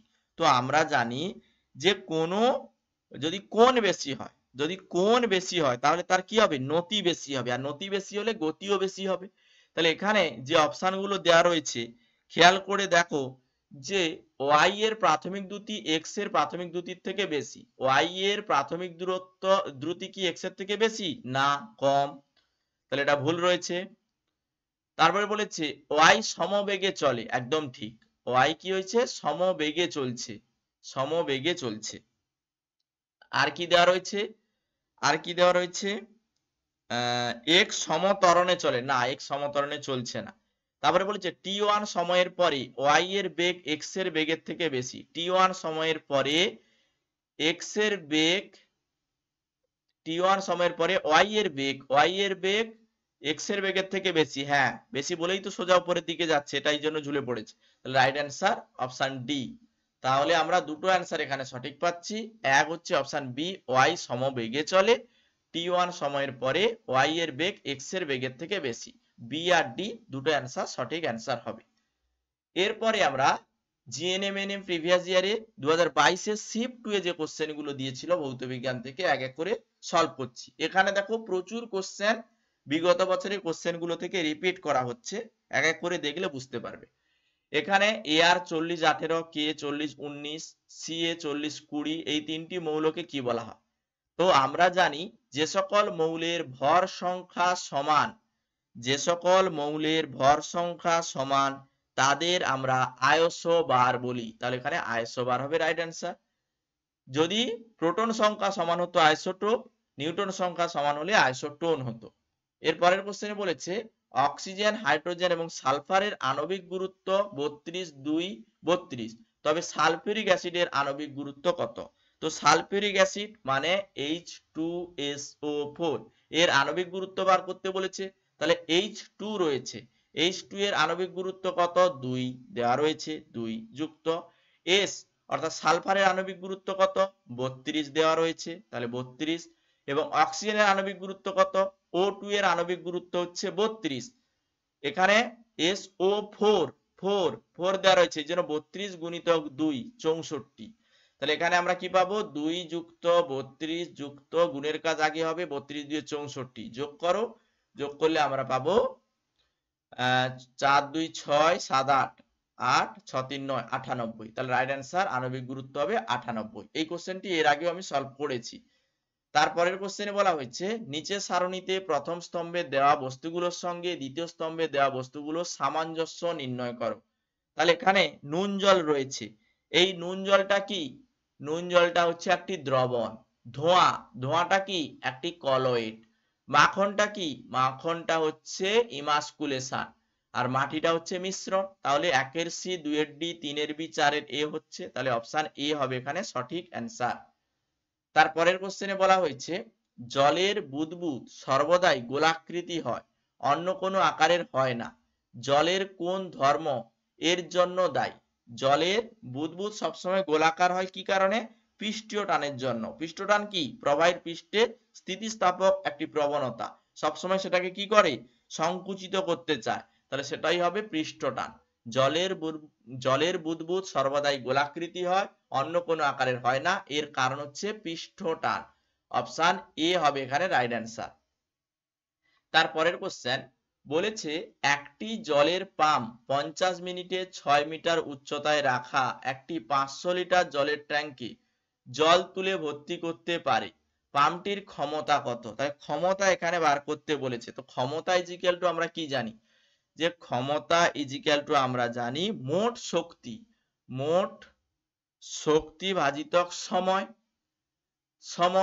কিন্তু এখানে আরো একটা কথা বলছে যে এখানে যে মোট শক্তিটা আর উচ্চতাটা দেওয়া রয়েছে, মানে মোট শক্তি মানে কি, মানে হচ্ছে আমরা জানি যে ক্ষমতা ইজ ইকুয়াল টু এখানে উচ্চতা যেহেতু দেওয়া রয়েছে এম এস জি ভাজিত হচ্ছে টি, ক্ষমতা is equal to M S G by T. কারণ কি হচ্ছে, কারণ সেটাকে তুলে ভর্তি করতে হচ্ছে, মানে উপরের দিকে তুলতে হচ্ছে, মানে স্থিতিশক্তি সর্বাধিক হচ্ছে। তাহলে এম এর ভ্যালু কত দেওয়া রয়েছে, ভর দেওয়া রয়েছে 500, তাহলে বসাও 500 লিটার। এস এর ভ্যালু কত দেওয়া রয়েছে, এস এর ভ্যালু এখানে দেওয়া রয়েছে এস এর ভ্যালু আর জি এর ভ্যালু, জি এর ভ্যালু এখানে 10 দেওয়া রয়েছে আর এস এর ভ্যালু এখানে দেওয়া রয়েছে 6। এম জি এইচ, ও এম এস জি নয়, M G H, M G H by T, G এর ভ্যালু 10 দেওয়া রয়েছে আর এইচ এর ভ্যালু দেখো 6 মিটার দেওয়া রয়েছে, গুণিতক 6 ভাজিতক সময় কত দেওয়া রয়েছে 50 মিনিট, তাহলে 50 মিনিট এটাকে তুমি যদি সেকেন্ডে নিয়ে যাও গুণিতক কি করতে হবে 60 দিয়ে গুণ করতে হবে। এই কোশ্চেনটি আমি এর আগে একটু আগে সলভ করেছি।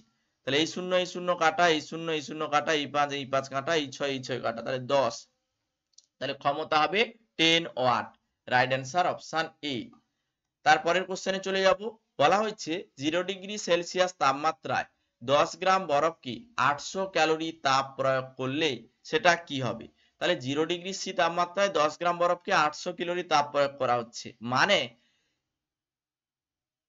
1 গ্রাম বরফকে যদি জলে পরিণত করা হয় তাহলে 80 কিলো ক্যালোরি লিন তাপ লাগে। তাহলে এই লিন তাপের জন্যই বস্তুটির অবস্থার পরিবর্তন হচ্ছে, কিন্তু তার আয়তনের কিছু পরিবর্তন হচ্ছে না, তার মধ্যে কতটা ছিল ততটাই রয়েছে, শুধুমাত্র বরফ ছিল জল হচ্ছে। তাহলে এখানে আমরা বলতে পারি যে 10 গ্রাম বরফকে 80 কিলো ক্যালোরি তাপ প্রয়োগ করা হচ্ছে, 80 কিলো ক্যালোরি তাপ প্রয়োগ করা হচ্ছে, 80 নয় 800 কিলো ক্যালোরি। তাহলে আমরা জানি তো 1 গ্রাম বরফকে জলে পরিণত করতে হলে 80 কিলো ক্যালোরি লাগে, তাহলে 10 গ্রামটা 800 কিলো ক্যালোরি লাগবে, এটা স্বাভাবিক। তাহলে 0 ডিগ্রি সি তাপমাত্রায় 10 গ্রাম জল পাওয়া যাবে সেখানে, কারণ 800 কিলো ক্যালোরি শক্তি প্রয়োগ করা হবে যদি 10 গ্রাম বরফকে জলে পরিণত করা হয়, তাহলে সেটা হবে রাইট অ্যান্সার 0 ডিগ্রি সি তাপমাত্রায় 10 গ্রাম জল পাওয়া যাবে। অপশন ডি হবে সঠিক অ্যান্সার। এর পরের কোশ্চেনে বলা হয়েছে একটি স্বরে যদি 256, 400, 512, 630 কম্পাঙ্কে 4টি সুর মিশ্রিত থাকে তবে সমমেল কোনটি। তাহলে এখানে সমমেল বার করতে বলেছে, তাহলে প্রথমে আমাকে মূল সুর বার করতে হবে। মূল সুর কোনটা, মূল সুর হচ্ছে সব থেকে কম কম্পাঙ্কের সুর, সব থেকে কম কম্পাঙ্কের সুর হচ্ছে 256, যেটা এটা, তাহলে 256 সব থেকে কম কম্পাঙ্কের সুর অর্থাৎ মূল সুর। আর সমমেল সুর হচ্ছে সেটাই যদি মূল সুরের গুণিতক কিছু পাওয়া যায়, মূল সুরের গুণিতক হচ্ছে সমমেল, 256 সঙ্গে 2 গুণ করো 512 পাবে, 512 এই কোশ্চেনটি সলভ করেছি আমি একটু আগে। এই 512 কম্পাঙ্কের সুরটা হচ্ছে সমমেল সুর, তাহলে রাইট অ্যান্সার অপশন সি। এর পরের কোশ্চেনে বলা হয়েছে মানব দেহের চক্ষুর লেন্স একটি কেমন, মানব দেহের চক্ষুর লেন্স কেমন, উভত্তল, অর্থাৎ দুদিকে উত্তল। রাইট অ্যান্সার উভত্তল লেন্স মানব চোখের লেন্স, অপশন বি হবে রাইট অ্যান্সার। তারপরের কোশ্চেনে বলা হয়েছে নিম্নলিখিত কোনগুলো সাধারণত কোনো রাসায়নিক বিক্রিয়ায় অংশগ্রহণ করে না। দেখেছো কতবার কমন, রাসায়নিক বিক্রিয়ায় অংশগ্রহণ করে না নিষ্ক্রিয় মৌল, অর্থাৎ 18 নম্বর গ্রুপের মৌলগুলো হিলিয়াম, আর্গন, নিয়ন, জেনন, ক্রিপ্টন এগুলো। তাহলে এখানে রাইট অ্যান্সার নিয়ন, নিয়ন হবে নিষ্ক্রিয় মৌল, নিষ্ক্রিয় মৌল কখনো রাসায়নিক বিক্রিয়ায় অংশগ্রহণ করছে না, তাহলে নিয়ন হবে রাইট অ্যান্সার। তারপরের কোশ্চেন অম্ল বৃষ্টিতে যে অ্যাসিড সব থেকে বেশি পরিমাণে থাকে, তাহলে অম্ল বৃষ্টিতে কি কি থাকে, সালফিউরিক অ্যাসিড আর নাইট্রোজেন অক্সাইড HNO3 এবং H2SO4 থাকে। সালফিউরিক অ্যাসিড কতটা থাকে, 60% থেকে 70% থাকে। আর নাইট্রিক অ্যাসিড কতটা থাকে, হচ্ছে নাইট্রোজেন অক্সাইড HNO3 থাকে 35 থেকে 40%, তাহলে এখানে সালফিউরিক অ্যাসিড সব থেকে বেশি থাকে, অপশন সি হবে রাইট অ্যান্সার। এর পরের কোশ্চেনে বলা হয়েছে সাধারণ তুলাযন্ত্র অর্থাৎ দাঁড়িপাল্লা দিয়ে কি মাপা হয়, সাধারণ তুলাযন্ত্র অর্থাৎ দাঁড়িপাল্লা দিয়ে কি মাপা হয়, সাধারণ তুলাযন্ত্র দিয়ে কি মাপা হয়, বস্তুর ভর মাপা হয়। কি বললাম, সাধারণ তুলাযন্ত্র দিয়ে বস্তুর ভর মাপা হয় এবং স্প্রিং তুলাযন্ত্র দিয়ে বস্তুর ভার মাপা হয়, তাহলে এখানে ভর হবে রাইট অ্যান্সার।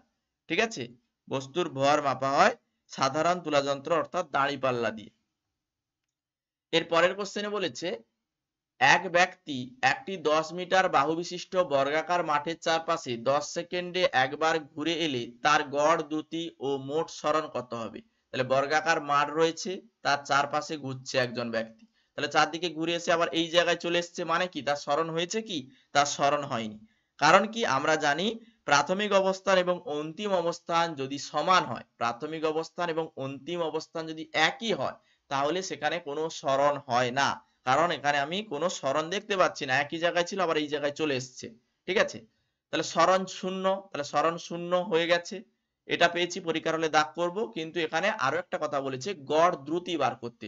তো আমরা জানি গড় দ্রুতি ইজিক্যাল টু মোট দূরত্ব বাই সময়। মোট দূরত্ব কত? মোট দূরত্ব দেখো, এটা 10 মিটার বাহু বিশিষ্ট বর্গাকার মাঠ, মানে এটা যদি 10 হয়, এটা 10, এটা 10, এটা 10, তাহলে টোটাল দূরত্বটা কত? 10, 20, 30, 40, তাহলে মোট দূরত্ব হচ্ছে কত? 40। আর ভাজিত কি দিয়েছিলাম? সময়। ভাজিত সময় কত দেওয়া রয়েছে? 16 সেকেন্ড। 16 সেকেন্ড ভাগ দাও, তাহলে 4 10 40, 4 4 16, 2 8 16, 2 2 4, 8 ভাজিত 2, না কেটে যাচ্ছে, ভুলভাল করেছি, কাটাকুটি ভুল হয়ে গেছে, ঠিক করছি দেখো। এখানে যদি আমি কাটি 4 10 40, 4 4 16, 2 5 10, 2 2 4, এটা 10 এর জায়গায় 6 বসিয়ে দিয়েছি, শূন্যটা 6 এর মতো লাগছিল। তাহলে এটা ভাগ করলে কি হবে? 5 কে 2 দিয়ে ভাগ করলে আড়াই হবে, 2.5 মিটার পার সেকেন্ড, এটাই হবে রাইট অ্যান্সার, গড় দ্রুতি। ঠিক আছে, গড় দ্রুতি বার করে নিয়েছি, আর টোটাল তার সরণটা হয়েছে শূন্য, কারণ একই জায়গায় আবার পৌঁছে গেছে। এর পরের কোশ্চেনে বলেছে বিশেষ পরিস্থিতিতে কোনো বস্তুর ভর শূন্য হতে পারে। ভর শূন্য হতে পারে কি না? ভর শূন্য হতে পারে না, কিন্তু ওজন শূন্য হতে পারে। কারণ আমরা জানি পৃথিবীর কেন্দ্রে কোনো বস্তুকে নিয়ে গেলে তার জি অর্থাৎ এমজির ভ্যালু শূন্য হয়। তাহলে ওজন শূন্য হতে পারে, কিন্তু বস্তুর ভর, বস্তুর মধ্যে কতটা পদার্থ রয়েছে, সেটা কখনো শূন্য হয় না। তাহলে রাইট অ্যান্সার অপশন সি। তারপরের কোশ্চেনে বলেছে একটি বন্দুক থেকে 20 গ্রাম ভরের একটি বুলেট ছোড়া হলো। বুলেটটি 100 মিটার পার সেকেন্ড বেগে একটি বালির বস্তাকে আঘাত করে বস্তার মধ্যে 10 সেমি দূরে গিয়ে থেমে গেল। বুলেটটির উপর বালির প্রতিরোধ বল কতটা? খুব ভালো কোশ্চেন। তো আমরা এখান থেকে কি করব? সর্বপ্রথম বলটা বার করব। তাহলে বল বার করতে বলেছে, বল ইজিক্যাল টু আমরা জানি ভর গুণিতক ত্বরণ। এখানে ভর কতটা সেটা দেওয়া রয়েছে, 20 গ্রাম ভর। তাহলে 20 গ্রাম ভর, এটাকে গ্রাম থেকে যদি আমি কেজিতে নিয়ে যাই, তাহলে 20 ভাজিতক 1000 কেজি পেয়ে গেলাম, ভরটা পেয়ে গেছি, কিন্তু ত্বরণ তো আমরা পাইনি, তা ত্বরণ বার করতে হবে। তো ত্বরণ বার করার নিয়ম কি? ত্বরণ বার করার নিয়ম আমরা জানি V square is equal to you square plus 2as। V স্কয়ারের মান কত? শূন্য, কারণ অন্তিম যে ভি স্কয়ার মানে এখানে কি বোঝানো হচ্ছে? ভি স্কয়ার মানে এটা বোঝানো হচ্ছে অন্তিম বেগ, তাহলে অন্তিম বেগ তার কত? শূন্য, তাহলে শূন্য স্কয়ার ইজ ইকুয়াল টু প্রাথমিক বেগ কত? U square 100 metre per second বেগে যাচ্ছিল, তাহলে 100 স্কয়ার প্লাস 2as। এর মান কত দেওয়া রয়েছে? এর মান এখানে দেওয়া রয়েছে না, এর মান তো আমরা বার করব, ত্বরণটা বার করব। আর এস এর মান, সরণ কতটা হয়েছে? সরণ কতটা হয়েছে? সরণ হয়েছে দেখো 10 সেমি দূরে থেমে গেছে, তাহলে 10 সেমিতে আছে, মিটারে নিয়ে যাব, তাহলে 10 ভাজিতক 100। 10 ভাজিতক 100। তুমি এটাকে এইভাবেও ক্যালকুলেশনটা করতে পারো, এইভাবে যাবে না, এত কঠিনে যাবে না, সরাসরি তুমি ইজিলি প্রসেসে আসতে পারো। তাহলে এখান থেকে আমরা যদি এই ভি স্কয়ারের মান আমরা পেয়ে গেছি 0 স্কয়ার, তাহলে 0 স্কয়ার ইজ ইকুয়াল টু আমি বসাতে পারি ইউ স্কয়ার প্লাস 2as। তাহলে এখানে এর ভ্যালু আমরা পেয়ে যাব, কারণ এর ভ্যালুটা দেওয়া নেই, বাকিগুলো দেওয়া রয়েছে। তাহলে a ইজ ইকুয়াল টু আমি বলতে পারি, a ইজ ইকুয়াল টু আমরা বলতে পারি ইউ স্কয়ার ভাজিতক 2as। কি করে হলো? ইউ স্কয়ারটা এখানে রয়েছে, 2as রয়েছে, তাহলে এখান থেকে আমরা যদি শুধুমাত্র 0 স্কয়ার করি, তাহলে এখানে 0 স্কয়ার তো আমি প্রথমে বাদ দিয়ে দিলাম, তাহলে u square is equal to আমি বলতে পারি এর মানটা ইজ ইকুয়াল টু বলতে পারি, এটাকে যদি আমি বাম দিকে নিয়ে আসি, তাহলে আমি বলতে পারি এটাকে যদি আমি ভাগে নিয়ে যাই, এটাকে আমি যদি এই দিকে আনি আর এটাকে যদি এদিকে থাকে, তাহলে এই এর value u square by 2as, এ তো আমরা পেয়ে গেছি, এ ইজিক্যাল টু বলছি, তাহলে এটা কেটে দাও, তাহলে শুধু 2s। ক্লিয়ার? এবার এখানে ইউ এর ভ্যালু কত রয়েছে? ইউ এর ভ্যালু 100 রয়েছে, তাহলে 100 স্কোয়ার ভাজিতক 2 2 গুণিতক এস এর ভ্যালু কত, সরণ কতটা হয়েছে 10 সেমি, তাহলে 10 সেমি, এটাকে আমি যখন মিটারে নিয়ে যাব 10 ভাজিতক মিটারে নিয়ে গেলে 100 100 পেয়ে গেলাম। তাহলে এখান থেকে আমরা পেলাম 100 100 স্কোয়ার মানে 100 গুণিতক 100, এই 100টা উপরে উঠে যাবে, ইন্টু 100 2 গুণিতক 10 2 গুণিতক 10, তাহলে এই শূন্য কাটবে, 2 5 এ 10 5, তাহলে 5 এর পিঠে 4টে শূন্য, 1 2 3 4, এটা পেলাম। তাহলে টোটাল আমি এর ভ্যালুটা মানে ত্বরণের ভ্যালুটা পেলাম 5 এর পিঠে 4টে শূন্য মানে 50,000 পেয়ে গেছি, এটা পেয়েছি। তাহলে এখানে বসাও, ভরের মান কত পেয়েছি? ভরের মান 20 দেওয়া রয়েছে, 20 গ্রাম, যখন কেজিতে নিয়ে যাচ্ছি 20 ইন্টু 1000, তাহলে 20 ভাজিতক 1000। ত্বরণ কত পেয়েছি? ত্বরণে পেয়েছি 5 এর পিঠে 4টে শূন্য 50,000, কাটাকুটি করো, এই শূন্য কাটা, এই দুটো শূন্য কাটা, তাহলে 5 2 এ 10 1 2 1 2 1000 নিউটন। রাইট অ্যান্সার হবে অপশন এ। এইভাবে ক্যালকুলেশন করতে পারো বা এখান থেকে তুমি সরাসরি ক্যালকুলেশনটা করতে পারো, ঠিক আছে। এর পরের কোশ্চেনে চলে যাব, নিউটন কিসের একক?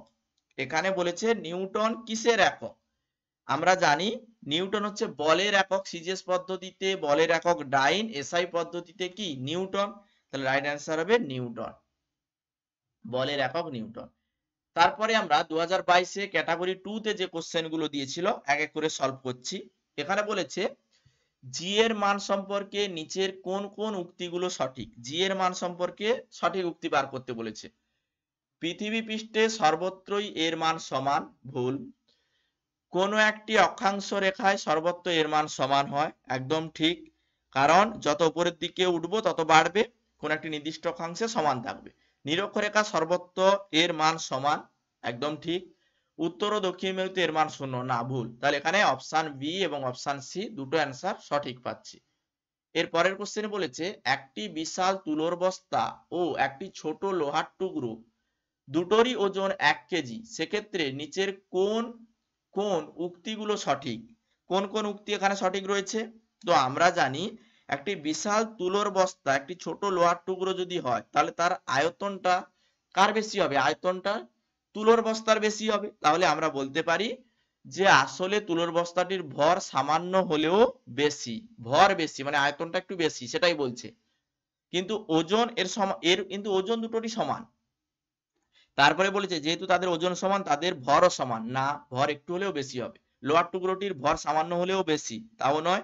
লোহার টুকরোটি বা লোহার টুকরোর উপর সক্রিয় অভিকর্ষজ বলের মান একটু বেশি হবে, ঠিক আছে, কারণ এর যে ভরটা একটু কম, এই জন্য এর সক্রিয় অভিকর্ষজ বলের মান একটু বেশি হবে। তাহলে অপশন এ এবং অপশন ডি দুটো অ্যান্সার সঠিক রয়েছে। তারপরের কোশ্চেনে যাব, দুটো বালক 70 মিটার ব্যাসার্ধের, দুটো বালক 70 মিটার ব্যাসার্ধের একটি বৃত্তাকার পথে একই জায়গায় থেকে যথাক্রমে 13 মিটার পার সেকেন্ড এবং 9 মিটার পার সেকেন্ড গতিতে দৌড়তে শুরু করলো, কতক্ষণ পরে আবার তারা একসঙ্গে মিলিত হবে? খুব ভালো কোশ্চেন। এখানে আমাদের একটি বৃত্তের কথা বলছে, তাহলে টোটাল দূরত্বটা যদি আমরা বার করি, দূরত্ব ইজিক্যাল টু আমরা কি জানি? দূরত্বটা ইজিক্যাল টু বৃত্তের যে পরিধিটা এটা, তাহলে বৃত্তের পরিধি সূত্র কি? 2 পাই আর, তাহলে 2 গুণিতক পাই এর মান 22/7। আর এর ভ্যালু কত? আর এর ভ্যালু এখানে দেওয়া রয়েছে দেখো 70 মিটার ব্যাসার্ধে, তাহলে 70, তাহলে 7 10 এ 70, টোটাল আমরা পাচ্ছি 22 দিয়ে 44 44 4 4 0 4 4 0, টোটাল দূরত্ব হচ্ছে 440 মিটার, এটা আমরা পেয়ে যাচ্ছি। এবার এখানে বলেছে যে কতক্ষণ পরে তারা আবার একসঙ্গে মিলিত হবে। অ্যাকচুয়ালি এই যে কোশ্চেনটা ম্যাথের কোশ্চেন, কিন্তু টাইপটা কিন্তু ফিজিক্যাল সায়েন্স থেকে। তাহলে টোটাল দূরত্ব 440 মিটার পেয়ে গেছি। তাহলে যদি আমি দুজন মনে করো আলাদা দিক থেকে ঘুরছে, এ দিক থেকে ঘুরছে আর সে এদিক থেকে ঘুরছে, তাহলে কি হবে? দুজন আলাদা আলাদা দিকে যদি ঘোরে তাহলে কি হবে? দুটোর মধ্যে ভেলোসিটি কি হবে, বিপরীত দিকে ঘুরলে যোগ হবে, আর আলাদা আলাদা দিকে ঘুরলে যোগ যেটা হয় হবে, কিন্তু একই দিকে ঘুরলে বিয়োগ হবে। মনে করো প্রথমে একই দিকে ঘুরছে, তাহলে একই দিকে ঘোরা মানে কি, একই দিকে ঘোরা মানে বিয়োগ হবে, অর্থাৎ এদের যে গতিবেগ সেটা ভেলোসিটি 1 বিযুক্ত ভেলোসিটি 2, অর্থাৎ 13 বিযুক্ত 9, 9 4 13 4। তাহলে আমরা জানি যে টোটাল তার যে মিলিত হবে আবার কখন মানে তার যে দূরত্বটা অতিক্রম করবে কত সময়ের পরে, তাহলে সময় ইজ ইকুয়াল টু দূরত্ব বাই গতিবেগ, তাহলে 440 ভাজিত velocity 1 is equal two velocity 2, অর্থাৎ 4 পাচ্ছি ভাজিত 4, তাহলে 4 একে 4 4 একে 4 0, 110 সেকেন্ড পরে তারা মিলিত হবে একবার। আর যদি তারা বিপরীত দিকে ঘোরে, মনে করো এ এদিকে ঘুরছে আর এ এই দিকে ঘুরছে, বিপরীত দিকে ঘুরছে, তাহলে কি হবে, ভেলোসিটি যুক্ত হবে, অর্থাৎ 13 যুক্ত 9 হবে। 13 আর 9 যোগ করলে কত হয়, 13 আর 9 যোগ করলে 22 হয়, 22, অর্থাৎ 440 ভাজিত 22, 22 2 44 20, তাহলে 20 সেকেন্ড পরে তারা মিলিত হবে। তারা একে অপরের উল্টো দিকে দৌড়লে 20 সেকেন্ড পরে মিলিত হবে, যদি একই দিকে দৌড়ায় টোটাল 110 সেকেন্ড পরে তারা মিলিত হবে। অপশন বি এবং ডি দুটো অ্যান্সার সঠিক। তাহলে টোটাল আমাকে প্রথমে দূরত্বটা বের করে নিতে হবে, বৃত্তের পরিধি হচ্ছে এটা দূরত্ব, ঠিক আছে, এটা বার করে নিতে পারলে অ্যান্সার করে নিতে পারবে। তারপরের কোশ্চেনে বলা হয়েছে কোন গতিশীল বস্তুর উপরে বল প্রয়োগ করলে, কোন গতিশীল বস্তুর উপরে যদি বল প্রয়োগ করা হয় তাহলে বস্তুর বেগের ও ত্বরণের কোনো পরিবর্তন হয় না। ভুল। বস্তুটি একই অভিমুখে কিন্তু পরিবর্তিত গতিতে চলতে থাকতে পারে। হ্যাঁ ঠিক। বস্তুটি একই গতিতে কিন্তু পরিবর্তিত অভিমুখে চলতে থাকতে পারে, এটাও ঠিক। বস্তুটি উল্টো দিকে চলতে শুরু করে, এটাও ঠিক। মনে করো একটি ব্যাট দিয়ে তুমি একটি বলকে সজোরে মারলে, তাহলে কি হবে, তার উল্টো দিকেও যেতে পারে, একই দিকেও চলে যেতে পারে, ঠিক আছে। তাহলে এখানে রাইট অ্যান্সার কি হবে, বি সি ডি, তিনটে অপশন সঠিক। এরপরে বলেছে এক জুল কার্য সম্পূর্ণ হয়, এক জুল কার্য সম্পূর্ণ হয় যখন একটি বল 1 কেজি ভরের একটি স্থির বস্তু ওই বলের অভিমুখে 1 মিটার পার সেকেন্ড ত্বরণ সৃষ্টি করে এবং বস্তুটির সরণ 1 মিটার সরণ হয়। অপশন এ এটা সঠিক। একটি বল 1 কেজি ভরের একটি স্থির বস্তু 1 মিটার সরণ সৃষ্টি করে। ভুল। একটি বল 100 গ্রাম ভরের একটি স্থির বস্তুর ওই বলের অভিমুখে 1 মিটার পার সেকেন্ড স্কয়ার ত্বরণ সৃষ্টি করে এবং বস্তুটি 10 মিটার সরণ হয়, এটাও ভুল। 1 নিউটন মানের একটি বল একটি স্থির বস্তুর 1 মিটার সরণ সৃষ্টি করে, এটাও ঠিক। তাহলে এখানে অপশন এ আর অপশন ডি দুটো অপশন সঠিক অ্যান্সার হবে। ক্লিয়ার, এ আর ডি সঠিক। এর পরের কোশ্চেনে চলে যাব। পরের কোশ্চেনে বলেছে নিচের কোনটি খাবার সোডার মূল উপাদান, খাবার সোডার কোনটি মূল উপাদান। খাবার সোডা মানে কি, সোডিয়াম বাইকার্বনেট, সোডিয়াম বাইকার্বনেট মানে NaHCO3 এর কথা বলা হচ্ছে। খাবার সোডার মূল উপাদান NaHCO3 অর্থাৎ সোডিয়াম বাইকার্বনেট। অপশন এ হবে রাইট অ্যান্সার। তারপরের কোশ্চেন কোন সূত্রটি দ্বারা বলের সংজ্ঞা নির্ণয় করা যায়, বলের সংজ্ঞা কোন সূত্র দ্বারা নির্ণয় করা যায়। বলের সংজ্ঞা আমরা নিউটনের প্রথম গতিসূত্র থেকে পাই, তাহলে প্রথম গতিসূত্র থেকে আমরা বলের সংজ্ঞা পাই, আর বলের পরিমাপ দ্বিতীয় সূত্র থেকে পাই। তারপরের কোশ্চেনে বলেছে 1 MB মেমোরি থেকে 1 GB মেমোরি প্রায় কত গুণ বড়। 1 MB মেমোরি 1 GB সমান কত, 1 GB সমান আমরা জানি 1024 MB। তাহলে 1 MB মেমোরি থেকে 1 GB প্রায় কত গুণ হচ্ছে, 1000 গুণ বড় হচ্ছে। 24টার কথা বাদ দাও, মনে করো 1000, তাহলে প্রায় 1000 গুণ বড় হচ্ছে, তাহলে অপশন বি হবে রাইট অ্যান্সার। তারপরের কোশ্চেন রান্নার গ্যাসে এলপিজি এর মূল উপাদান কি। এলপিজি গ্যাসের মূল উপাদান কোনগুলো, প্রোপেন বিউটেন এইগুলো, তাহলে এলপিজি গ্যাসের মূল উপাদান প্রোপেন এবং বিউটেন। অপশন এ হবে সঠিক অ্যান্সার। এরপরের কোশ্চেন সালফিউরিক অ্যাসিড হলো একটি দ্বিক্ষারীয় বস্তু। কারণ দ্বিক্ষারীয় বস্তু কেন বলা হয়, এটাকে আমরা দ্বিক্ষারীয় বস্তু এই কারণেই বলি কারণ অ্যাসিড 1 মোল প্রশমন বিক্রিয়ায় 2 মোল ক্ষার প্রশমিত করতে পারে এই জন্য এটাকে আমরা দ্বিক্ষারীয় অ্যাসিড বলে থাকি। তাহলে সালফিউরিক অ্যাসিড একটি দ্বিক্ষারীয় অ্যাসিড। তারপরের কোশ্চেন, H2S থেকে H2S এর ক্ষেত্রে নিচের কোন উক্তিটি সত্য? H2S অর্থাৎ হাইড্রোজেন সালফাইড, হাইড্রোজেন সালফাইড যেটা হচ্ছে পচা ডিমের মতো দুর্গন্ধযুক্ত, এটা কি? এটি একটি মৃদু অ্যাসিড। তাহলে কি বললাম? H2S মানে হাইড্রোজেন সালফাইড অ্যাসিড একটা তীব্র গন্ধযুক্ত মৃদু অ্যাসিড। অপশন সি হবে সঠিক অ্যান্সার। তারপরের কোশ্চেনে বলেছে 100 ডিগ্রি সেলসিয়াস জলে সাধারণ লবণের দ্রবণতা 40 হলে উষ্ণতা 10 গ্রাম সংস্পৃক্ত দ্রবণ তৈরি করতে প্রায় কতটা সাধারণ লবণ প্রয়োজন? এখানে দ্রাব্য এবং দ্রাবকের মান দেওয়া নেই। এখানে দ্রাব্য তার মান আমি মনে করি x, লবণটা মেশানো হচ্ছে, এর পরিমাণ হচ্ছে x। আর দ্রাবক, তাহলে দ্রাবক কি হবে? দ্রাবক মেশানো হচ্ছে 100 গ্রাম সংস্পৃক্ত দ্রবণ, মানে মিশে গেছে অলরেডি 100 গ্রামে। তাহলে দ্রাবক কতটা? 100 বিযুক্ত x, এটা পেলাম। তো আমরা জানি দ্রাব্যতা ইজিক্যাল টু দ্রাব্য ভাজিত দ্রাবক। তাহলে দ্রাব্য কতটা? দ্রাব্য হচ্ছে x ইন্টু 100, ঠিক আছে? তাহলে দ্রাব্য হচ্ছে x, দ্রাবক কতটা? 100 মাইনাস x ইন্টু 100। এখান থেকে x এর ভ্যালু বার করে নাও, অ্যান্সার পেয়ে যাবে।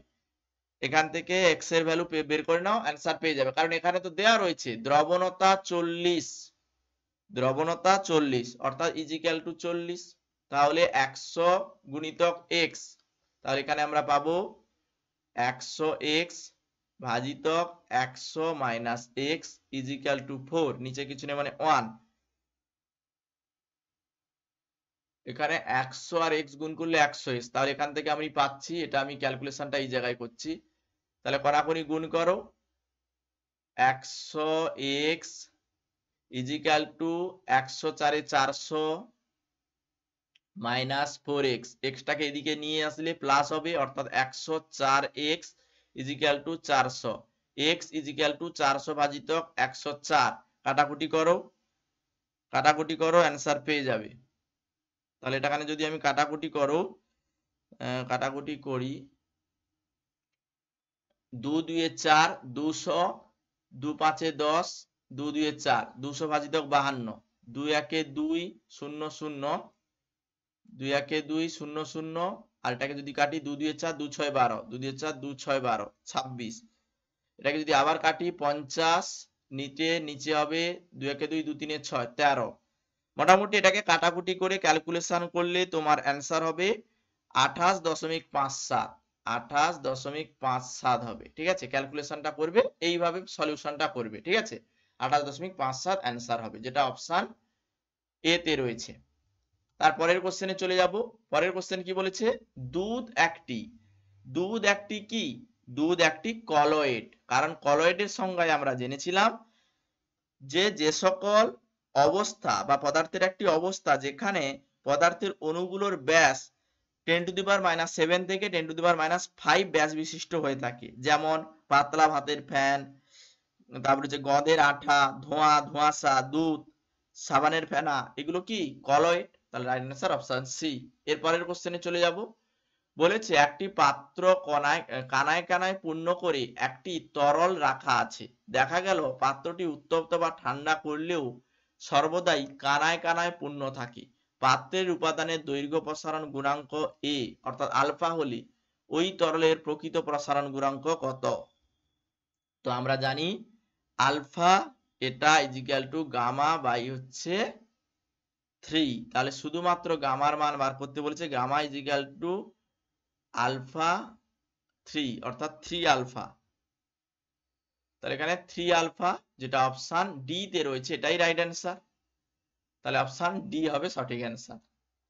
এর পরের কোশ্চেনে বলেছে প্রদর্শিত চিত্রের মধ্যে, মানে এই যে চিত্রটি দেওয়া রয়েছে, একটি আলোক রশ্মি বায়ু মাধ্যম থেকে এসে একটি সমান্তরাল কাঁচের ফলকের একদিকে 32 ডিগ্রি কোণে আপতিত হলো, উল্টো দিক থেকে থিটা কোণে নির্গত হলো। বায়ু সাপেক্ষে কাঁচের প্রতিসারাঙ্ক 1.5 বলে থিটার মান কত হবে? তো আমরা জানি থিটার মান, আপাতন কোণ কত হলে বায়ু মাধ্যম থেকে কাঁচে তার প্রতিসরণ কোণটা কত হবে? তো আমরা তো এটাই জানি যে কাঁচের প্লেটে কোনো চ্যুতি ঘটে না। এটা যদি 32 ডিগ্রি চ্যুতি কোণে ঢোকে, এটাও এই কোণটা 32 ডিগ্রি হয়। কি বললাম? 32 ডিগ্রি হলে 32 ডিগ্রি হবে, কারণ কাঁচের প্লেটে কোনো চ্যুতি বা কোণ হয় না, শুধুমাত্র পার্শ্ব সরণ হয়ে থাকে। ঠিক আছে, তাহলে রাইট অ্যান্সার 32 ডিগ্রিতে ঢুকছে মানে 32 ডিগ্রি হবে রাইট অ্যান্সার। অপশন এ হবে রাইট অ্যান্সার। তারপরের কোশ্চেনে বলেছে 0 ডিগ্রি সেলসিয়াস উষ্ণতায় রাখা 100 গ্রাম বরফ গলিয়ে সম্পূর্ণ বাষ্পীভূত করলে কত পরিমাণ তাপের প্রয়োজন হয়? বরফ গলনের লিন তাপ, জলের আপেক্ষিক তাপ ও জলের বাষ্পীভবনের লিন তাপ যথাক্রমে 80 কিলো ক্যালোরি এবং 540 কিলো ক্যালোরি এটা দেওয়া রয়েছে। তাহলে আমরা জানি যে বরফ যখন জলে পরিণত হচ্ছে তখন তার লিন তাপ কত কিলো ক্যালোরি? 80 kilo calorie. আবার সেটা যখন বাষ্পে পরিণত হচ্ছে, যখন বাষ্পে পরিণত হচ্ছে তখন সেটার কিলো ক্যালোরি কতটা? 540 কিলো ক্যালোরি, যেটা দেওয়া রয়েছে, মুখস্থ করার দরকার নেই, দেওয়া রয়েছে 540। তারপরে এখানে আরো একটা জিনিস দেওয়া রয়েছে, যেটা পরিবর্তন হচ্ছে। সরাসরি তো আর বরফ গলে বাষ্প হচ্ছে না, বরফ গলে প্রথমে জল হচ্ছে, জল থেকে বাষ্প হচ্ছে। তাহলে এখানে জল গলে তবে তো বাষ্প হচ্ছে, জল উষ্ণতা হয়ে তবে তো বাষ্প হচ্ছে। তাহলে কত ডিগ্রি বাষ্পতায় ক্যালোরিটা কতটা প্রয়োজন হচ্ছে জল থেকে?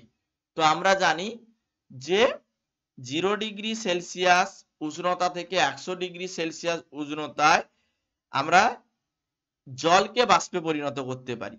তাহলে টোটাল কত কিলো ক্যালোরির প্রয়োজন হচ্ছে? 100 কিলো ক্যালোরির প্রয়োজন হচ্ছে, যুক্ত 100।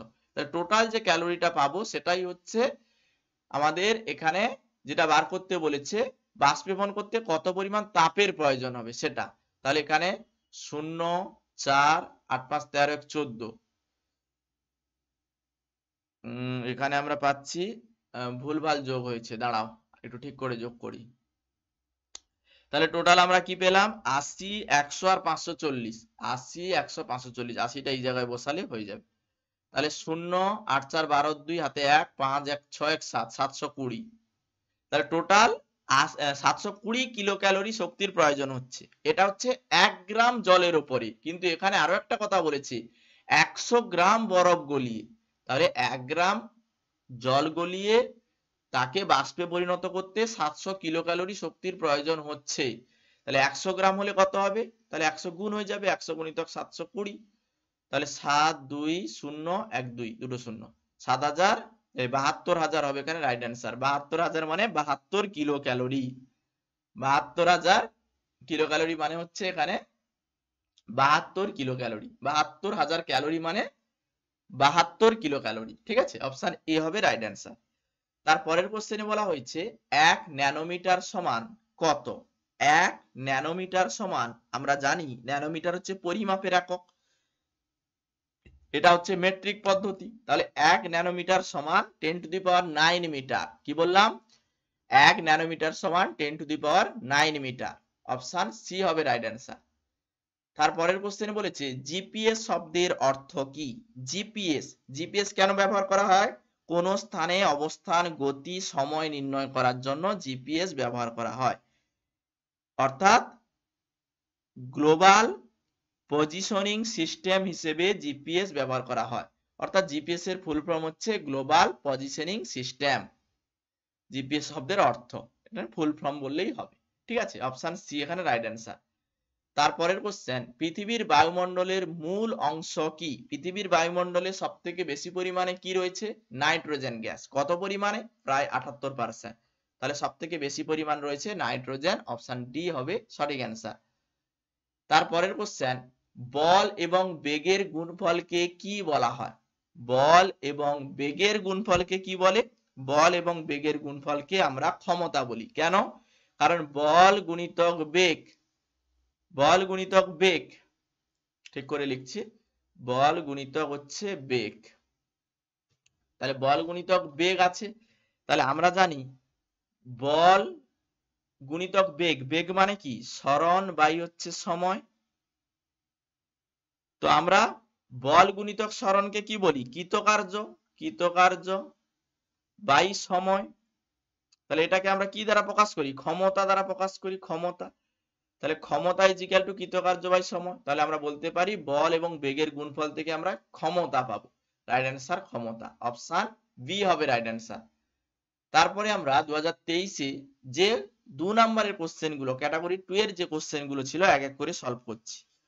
বলেছে একটি বেলুন হাওয়া দিলে ফুলিয়ে একটি বেলুন হাওয়া দিয়ে ফুলিয়ে মুখ দিয়ে বেঁধে দেওয়া হলো। একটি বেলুনকে কি করা হচ্ছে, ফুলিয়ে মুখটা বন্ধ করে দেওয়া হচ্ছে।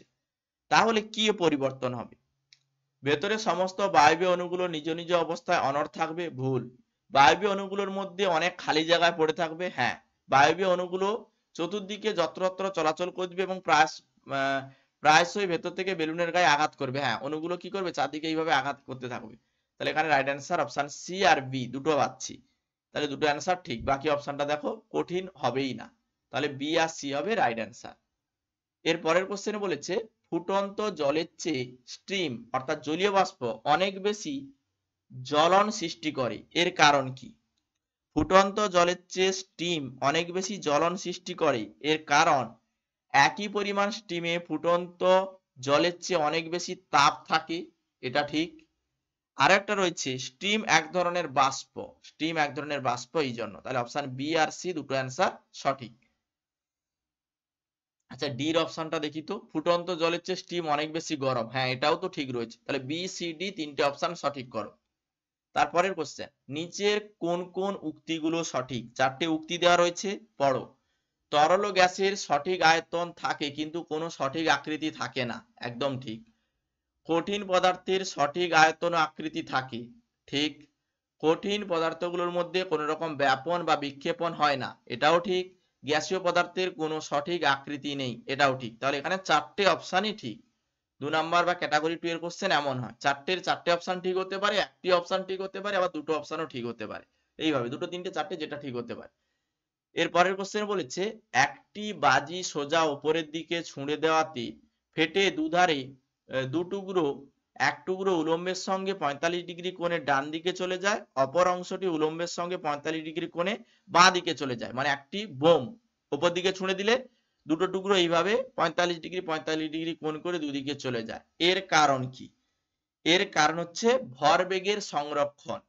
এই যে ভরবেগের সংরক্ষণ নীতির কারণে এটা হয়ে থাকে। তাহলে রাইট অ্যান্সার অপশন বি। তো বস্তুর ভর ও ওই বস্তুর বেগের যে গুণফল সেটা ভরবেগ, এখানে আমরা P is equal two MV এটা জানি। তাহলে ভরবেগের সংরক্ষণ এই কারণেই 45 ডিগ্রি কোণ করে দুই দিকে চলে যায়।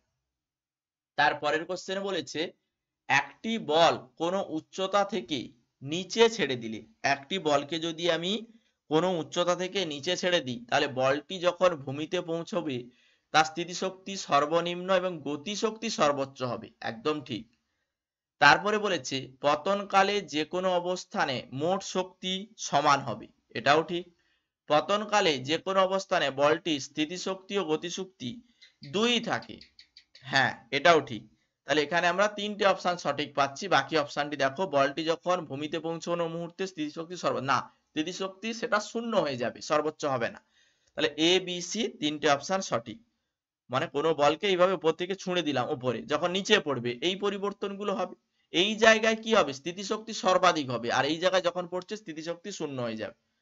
তারপরের কোশ্চেন, জিএনএম এএনএম 2024-এ যে কোশ্চেন গুলো দিয়েছিল সেগুলো আমরা ডিটেলসে সলভ করছি। এবং তোমরা প্রিভিয়াস ইয়ারের কোশ্চেন গুলো আমাদের লার্ন মাইল অ্যাপে পাবে। প্লে স্টোর থেকে লার্ন মাইল অ্যাপ ইনস্টল করবে, পিওয়াইকিউ সেকশনে সমস্ত কোশ্চেন অ্যান্সার এখানে কিন্তু দেয়া রয়েছে। প্রত্যেকটি সাবজেক্টের প্রত্যেকটি প্রিভিয়াস ইয়ারের কোশ্চেন এখানে দেয়া রয়েছে, দেখে নেবে। তাহলে এখানে আমরা 2024 সালে যে কোশ্চেন গুলো দিয়েছিল এক এক করে সলভ করব। শীতল ও লঘু নাইট্রিক অ্যাসিড কেবলমাত্র ওই ধাতুর সঙ্গে বিক্রিয়ায় হাইড্রোজেন গ্যাস উৎপন্ন করতে পারে, ধাতুটি কি? কি বলেছে, শীতল ও লঘু নাইট্রিক অ্যাসিড কেবলমাত্র এই ধাতুর সঙ্গে বিক্রিয়ায় হাইড্রোজেন গ্যাস উৎপন্ন করে। তাহলে আমরা যদি 2mg প্লাস 4HNO3 এখান থেকে আমরা কি পাবো, 2mgNO3 এটা পাবো প্লাস H2 এই গ্যাসটি পাবো, মানে হাইড্রোজেন গ্যাসটা আমরা পাবো। তাহলে এখানে অ্যাকচুয়ালি বলেছে শীতল ও লঘু নাইট্রিক অ্যাসিড কেবলমাত্র ওই ধাতুর সঙ্গে বিক্রিয়া, কোন ধাতুর সঙ্গে বিক্রিয়া করছে? Mg ধাতুর সঙ্গে বিক্রিয়া করছে। কি উৎপন্ন করছে? হাইড্রোজেন গ্যাস উৎপন্ন করছে। তাহলে এখানে রাইট অ্যান্সার হবে Mg, অপশন ডি হবে সঠিক অ্যান্সার, Mg, এখানে সঠিক অ্যান্সার Mg। তারপরের কোশ্চেনে বলেছে ইভি এককটি যে রাশির জন্য ব্যবহৃত হয় সেটি হলো, ইভি এককটি যে রাশির জন্য ব্যবহৃত হয় সেটি কোনটি? বিভব, বিভব হচ্ছে ভোল্ট এর একক, কার্যের একক কি? জুল, ক্ষমতার একক কি? ওয়াট। তাহলে যে অপশনটি পড়ে রয়েছে আয়নায়ন শক্তি।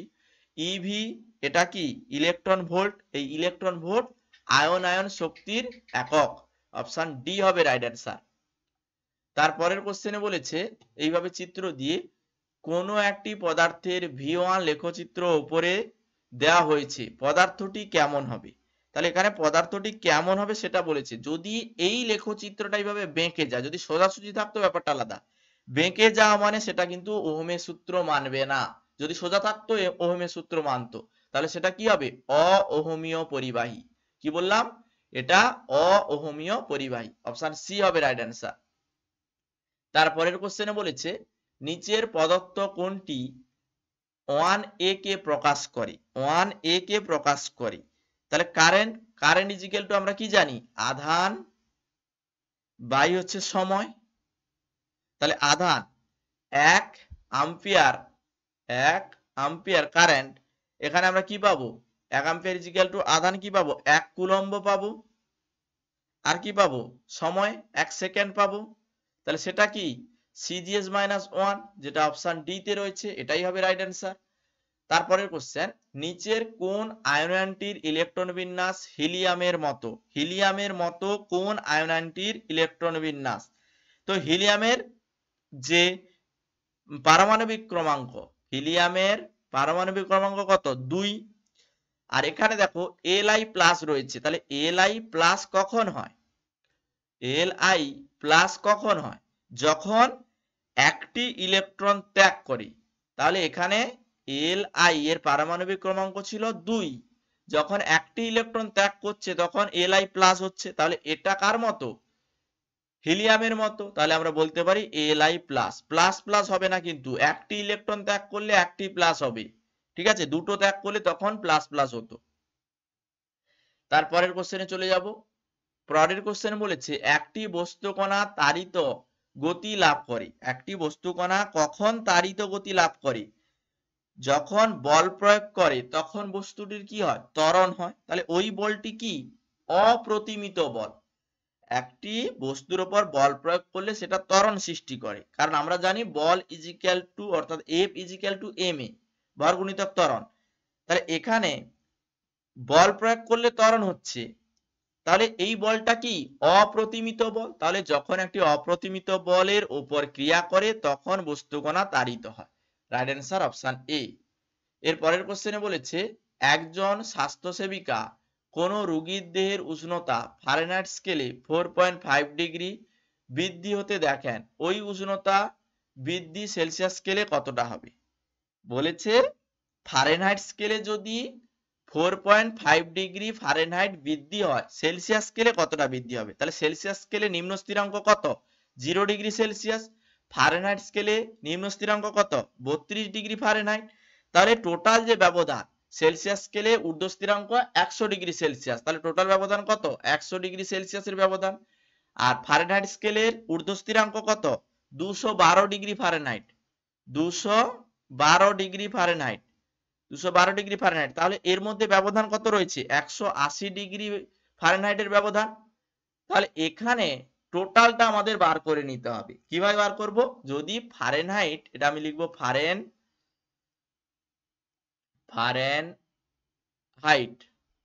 আর এটা লিখবো সেলসিয়াস, সেলসিয়াস।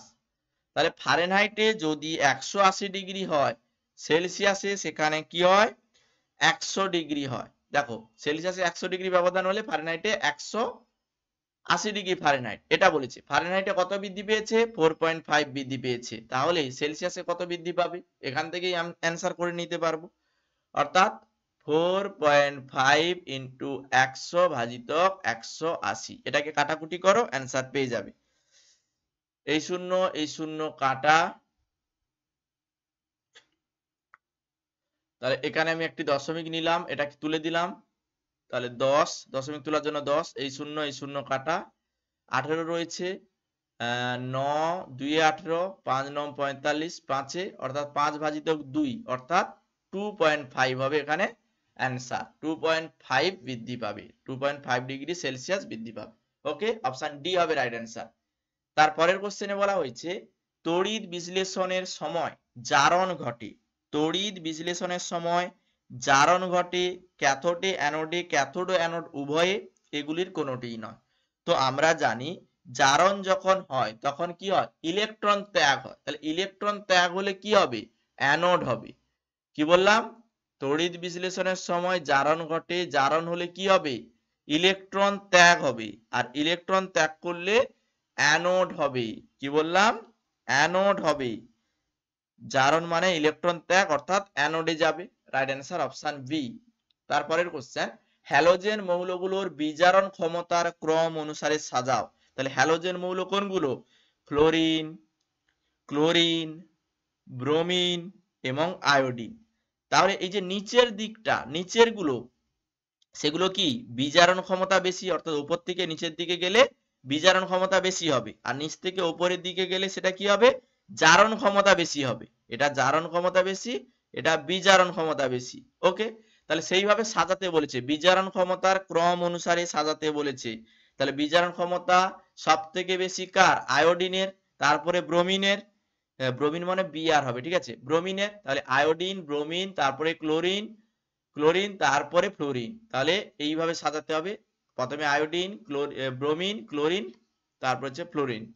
তাহলে অপশন এ হবে রাইট অ্যান্সার। তারপরের কোশ্চেনে চলে যাব। পরের কোশ্চেন বলেছে একটি আনুভূমিক মেঝের ওপর 50 কেজি ভরের ব্লক রাখা আছে, ব্লকটির ওপর ক্রিয়াশীল প্রতিক্রিয়া কতটি যখন জি এর ভ্যালু 10 মিটার পার সেকেন্ড। তাহলে কি জানি আমরা, প্রতিক্রিয়া বল সবসময়ের জন্য ওজনের সঙ্গে সমান হয়। তাহলে ডাব্লিউ এর মান কত হবে, তাহলে ডাব্লিউ ইজ ইকুয়াল টু আমরা কি জানি, এমজি। তাহলে W is equal two MG, ভরের মান কত দেওয়া রয়েছে, ভর দেওয়া হচ্ছে 50, তাহলে 50, আর জি এর ভ্যালু কত দেওয়া রয়েছে 10, তাহলে 50 আর 10 গুণ করলে 500, তাহলে 500 নিউটন হবে রাইট অ্যান্সার। ব্লকটির উপর ক্রিয়াশীল প্রতিক্রিয়া বল হচ্ছে 500 নিউটন, রাইট অ্যান্সার এটাই। তারপরের কোশ্চেন, ভিনিগার হলো অ্যাসিটিক অ্যাসিডের জলীয় দ্রবণ, এতে উপস্থিত অম্লের শতকরা পরিমাণ কত। ভিনিগারে অ্যাসিটিক অ্যাসিডের জলীয় দ্রবণ, ভিনিগার কি অ্যাসিটিক অ্যাসিডের জলীয় দ্রবণ, এখানে উপস্থিত অম্লের শতকরা পরিমাণ, অম্লের শতকরা পরিমাণ হচ্ছে 5 থেকে 8%, 5 থেকে 8%, 5 থেকে 8%। তারপরের কোশ্চেনে যাব। পরের কোশ্চেন, ডান বর্তনীর সঙ্গে বাম বর্তনী সাজাতে বলেছে। এখানে তোমরা যদি সাজাও, এখানে তোমরা পাবে 1 মোল অ্যামোনিয়া, এটা হবে 70 গ্রাম। তারপরে তোমরা পাবে 44.8 লিটার H2 মানে একটি হচ্ছে 22.4, তাহলে এটা পাবে 2,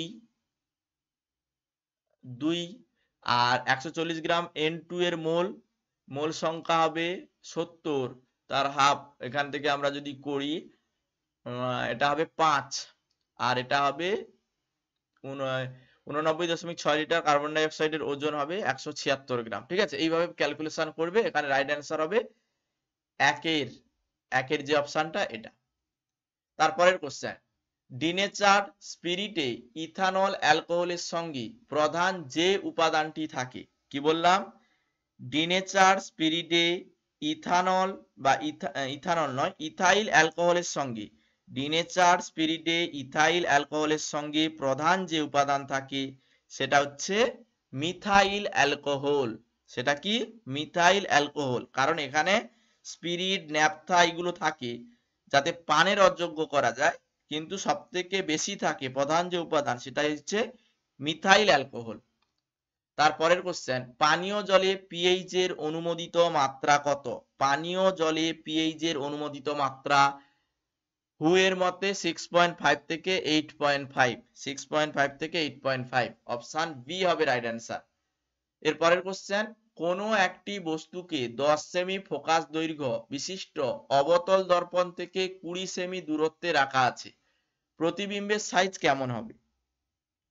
কোনো একটি বস্তুকে 10 সেমি ফোকাস দৈর্ঘ্য বিশিষ্ট অবতল দর্পণ থেকে 10 সেমি দূরত্বে রাখা আছে, প্রতিবিম্বের সাইজ কেমন হবে? সমান সাইজ, আর কি হবে? সমান সাইজ এবং সমশীর্ষ হবে, অবশীর্ষ নয়, সমশীর্ষ হবে। কারণ গোলীয় দর্পণ এইভাবে রাখলে এখানে যেটা উৎপন্ন হবে এখানেও সেম সমশীর্ষক এবং সমান সাইজের হবে। ঠিক আছে, তাহলে রাইট অ্যান্সার বস্তুর সাইজের সমান হবে।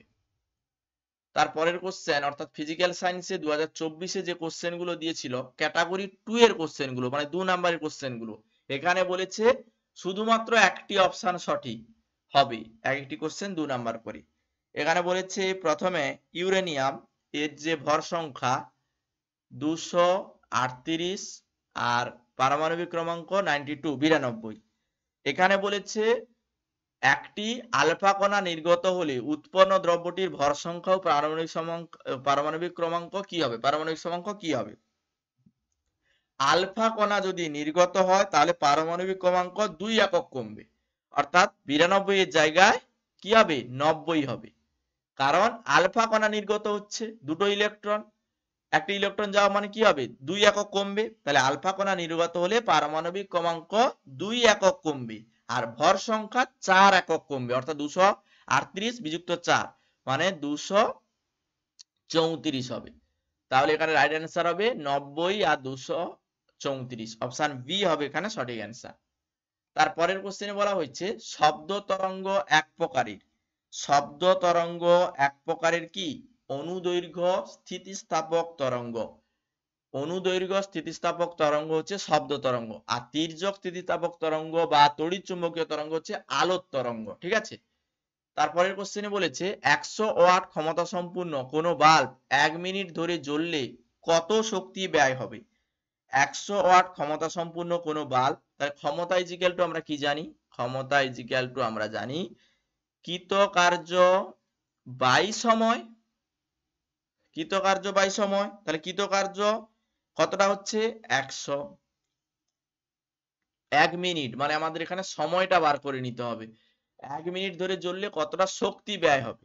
তাহলে শক্তি বার করে নিতে বলছে, তাহলে 1 মিনিটে কতটা জ্বলবে? 100 × 60। তাহলে এখানে আমরা পাবো 6 মানে 6000 জুল। 6000 জুল, 6000 জুল মানে 6 কেজি জুল। 6000 জুল মানে 6 কেজি জুল, অপশন সি হবে রাইট অ্যান্সার। তারপরের কোশ্চেন, কোন গাড়ি 5 মিটার পার সেকেন্ড স্কয়ার ত্বরণ সহ গতিশীল, তার সঙ্গে অনুরূপ একটি গাড়ি জুড়ে দিলে তাদের ত্বরণ কি হবে? একটি গাড়ি তার ত্বরণ রয়েছে 5 মিটার পার সেকেন্ড স্কয়ার, ত্বরণ সহ একই গতিশীল, এইভাবে বলেছে ত্বরণ সহ গতিশীল। আরেকটি গাড়ি যোগ করলে তার নিশ্চয়ই হাফ হবে, 50% হবে। কেন 50% হবে? তো আমরা তো জানি যে F is equal to M A, A is equal to F by হচ্ছে M, তাহলে A ইজিক্যাল টু এই এমটা কি হবে? আরেকটা গাড়ি বাঁধা হয়েছে, তাহলে সেটা তার অর্ধেক হবে, অর্থাৎ F বাই 2M হবে, অর্ধেক হবে। তাহলে এখানে আমরা বলতে পারি 5 ছিল তার half 2.5 metre per second square হবে, অপশন সি হবে রাইট অ্যান্সার। তারপরের কোশ্চেন, লিনতাপ রাশিটির মাত্রীয় সংকেত কত? লিনতাপ এর মাত্রীয় সংকেত কত? তাহলে লিনতাপ ইজিক্যাল টু আমরা জানি বস্তুর ভর গুণিতক লিনতাপ, লিনতাপের মাত্রীয় সংকেত, তাহলে তাপ ইজিক্যাল টু বস্তুর ভর ইনটু লিনতাপ, লিনতাপ বার করতে হচ্ছে, তাহলে বস্তুর ভর ইজিক্যাল টু আমরা কি জানি? বস্তুর ভর এটা তো থাকছে, তাহলে লিনতাপ ইজিক্যাল টু আমরা জানি তাপ বাই ভর, তাপ বাই হচ্ছে ভর, এটা আমরা জানি। লিনতাপের বার করতে বলেছে, তাহলে লিনতাপ ইজিক্যাল টু আমরা জানি তাপ বাই ভর, আর এখানে লিনতাপ রয়েছে, তাহলে তাপ মানে কি? কৃতকার্য, তাহলে কৃতকার্য বাই হচ্ছে ভর, তাহলে এখানে কৃতকার্যের মাত্রীয় সংকেত কি? M L square T minus 2 ভাজিতক ভরের মাত্রীয় সংকেত, ভর মানে এম, এই এম কাটা, তাহলে এল স্কয়ার টি মাইনাস 2 কোথায় রয়েছে? L square T minus 2 option A তে রয়েছে, তাহলে এটাই হবে রাইট অ্যান্সার। টোটাল যে কোশ্চেন গুলো ছিল, টোটাল এএনএম জিএনএম প্রিভিয়াস ইয়ারের কোশ্চেন ভৌত বিজ্ঞান থেকে 2021 সাল থেকে 24 সাল পর্যন্ত 110টি কোশ্চেন ছিল। একটি ক্লাসে আমি অল ওভার কমপ্লিট করলাম, যতটা পারি আমি ডিটেলসে বোঝানোর চেষ্টা করেছি, অনেকটা টাইম দিয়ে আমি বুঝিয়েছি। এগুলো আরো ভালোভাবে বুঝতে হলে ভৌত বিজ্ঞানে কনসেপ্ট অনুযায়ী চ্যাপ্টার ভিত্তিক ক্লাস তোমাকে করতেই হবে। সেই জন্য তোমরা যারা আমাদের নতুন পেইড ব্যাচে যুক্ত হতে চাও, যুক্ত হতে পারো, অল্প খরচ হবে। প্রত্যেকটি সাবজেক্টের ওপর আমরা চ্যাপ্টার ভিত্তিক কনসেপ্ট ক্লাস করাই। টোটাল 699 টাকা ওয়ান টাইম পেমেন্ট করবে, কোনো মান্থলি টাকা লাগবে না। একবার পেমেন্ট করলে প্রত্যেকটি class, live class, mock test, suggestion set সমস্ত কিছুই পেয়ে যাবে। যারা ভর্তি হতে চাও এই নাম্বারে হোয়াটসঅ্যাপ করবে, নিজের পেমেন্টের অপশন না থাকলেও তুমি হোয়াটসঅ্যাপ করে যোগাযোগ করবে, তোমাদের অন্য কেউ যদি পেমেন্ট করে দেয় অ্যাড করে নেওয়া হবে। আর প্রত্যেকটি ক্লাসকে আমি প্লেলিস্টে সাজিয়ে দিয়েছি, প্লেলিস্ট অবশ্যই চেক করবে। প্লেলিস্টে প্রত্যেকটি ক্লাস তোমরা পরপর পেয়ে যাবে। আর প্রিভিয়াস ইয়ারের কোশ্চেন, সমস্ত প্রিভিয়াস ইয়ারের কোশ্চেন তোমরা লার্ন মাইল অ্যাপে পেয়ে যাবে। লার্ন মাইল অ্যাপটি ইনস্টল করো, পিওয়াইকিউ সেকশনে সমস্ত প্রিভিয়াস ইয়ারের কোশ্চেন অ্যানসার শিট সমেত দেওয়া রয়েছে। আর প্লেলিস্টে যে ক্লাসগুলো তোমরা দেখতে পাচ্ছ, প্লেলিস্টে এই ক্লাসগুলো অবশ্যই দেখবে চ্যানেলে ভিজিট করলে। প্রত্যেকটি সাবজেক্টের এইভাবে ওয়ান শট একটি ক্লাসে সমস্ত প্রিভিয়াস ইয়ারের কোশ্চেন আমি সলভ করে দিয়েছি, তোমরা দেখবে। ক্লাস ভালো লাগলে লাইক করবে, বন্ধুদের সঙ্গে শেয়ার করবে।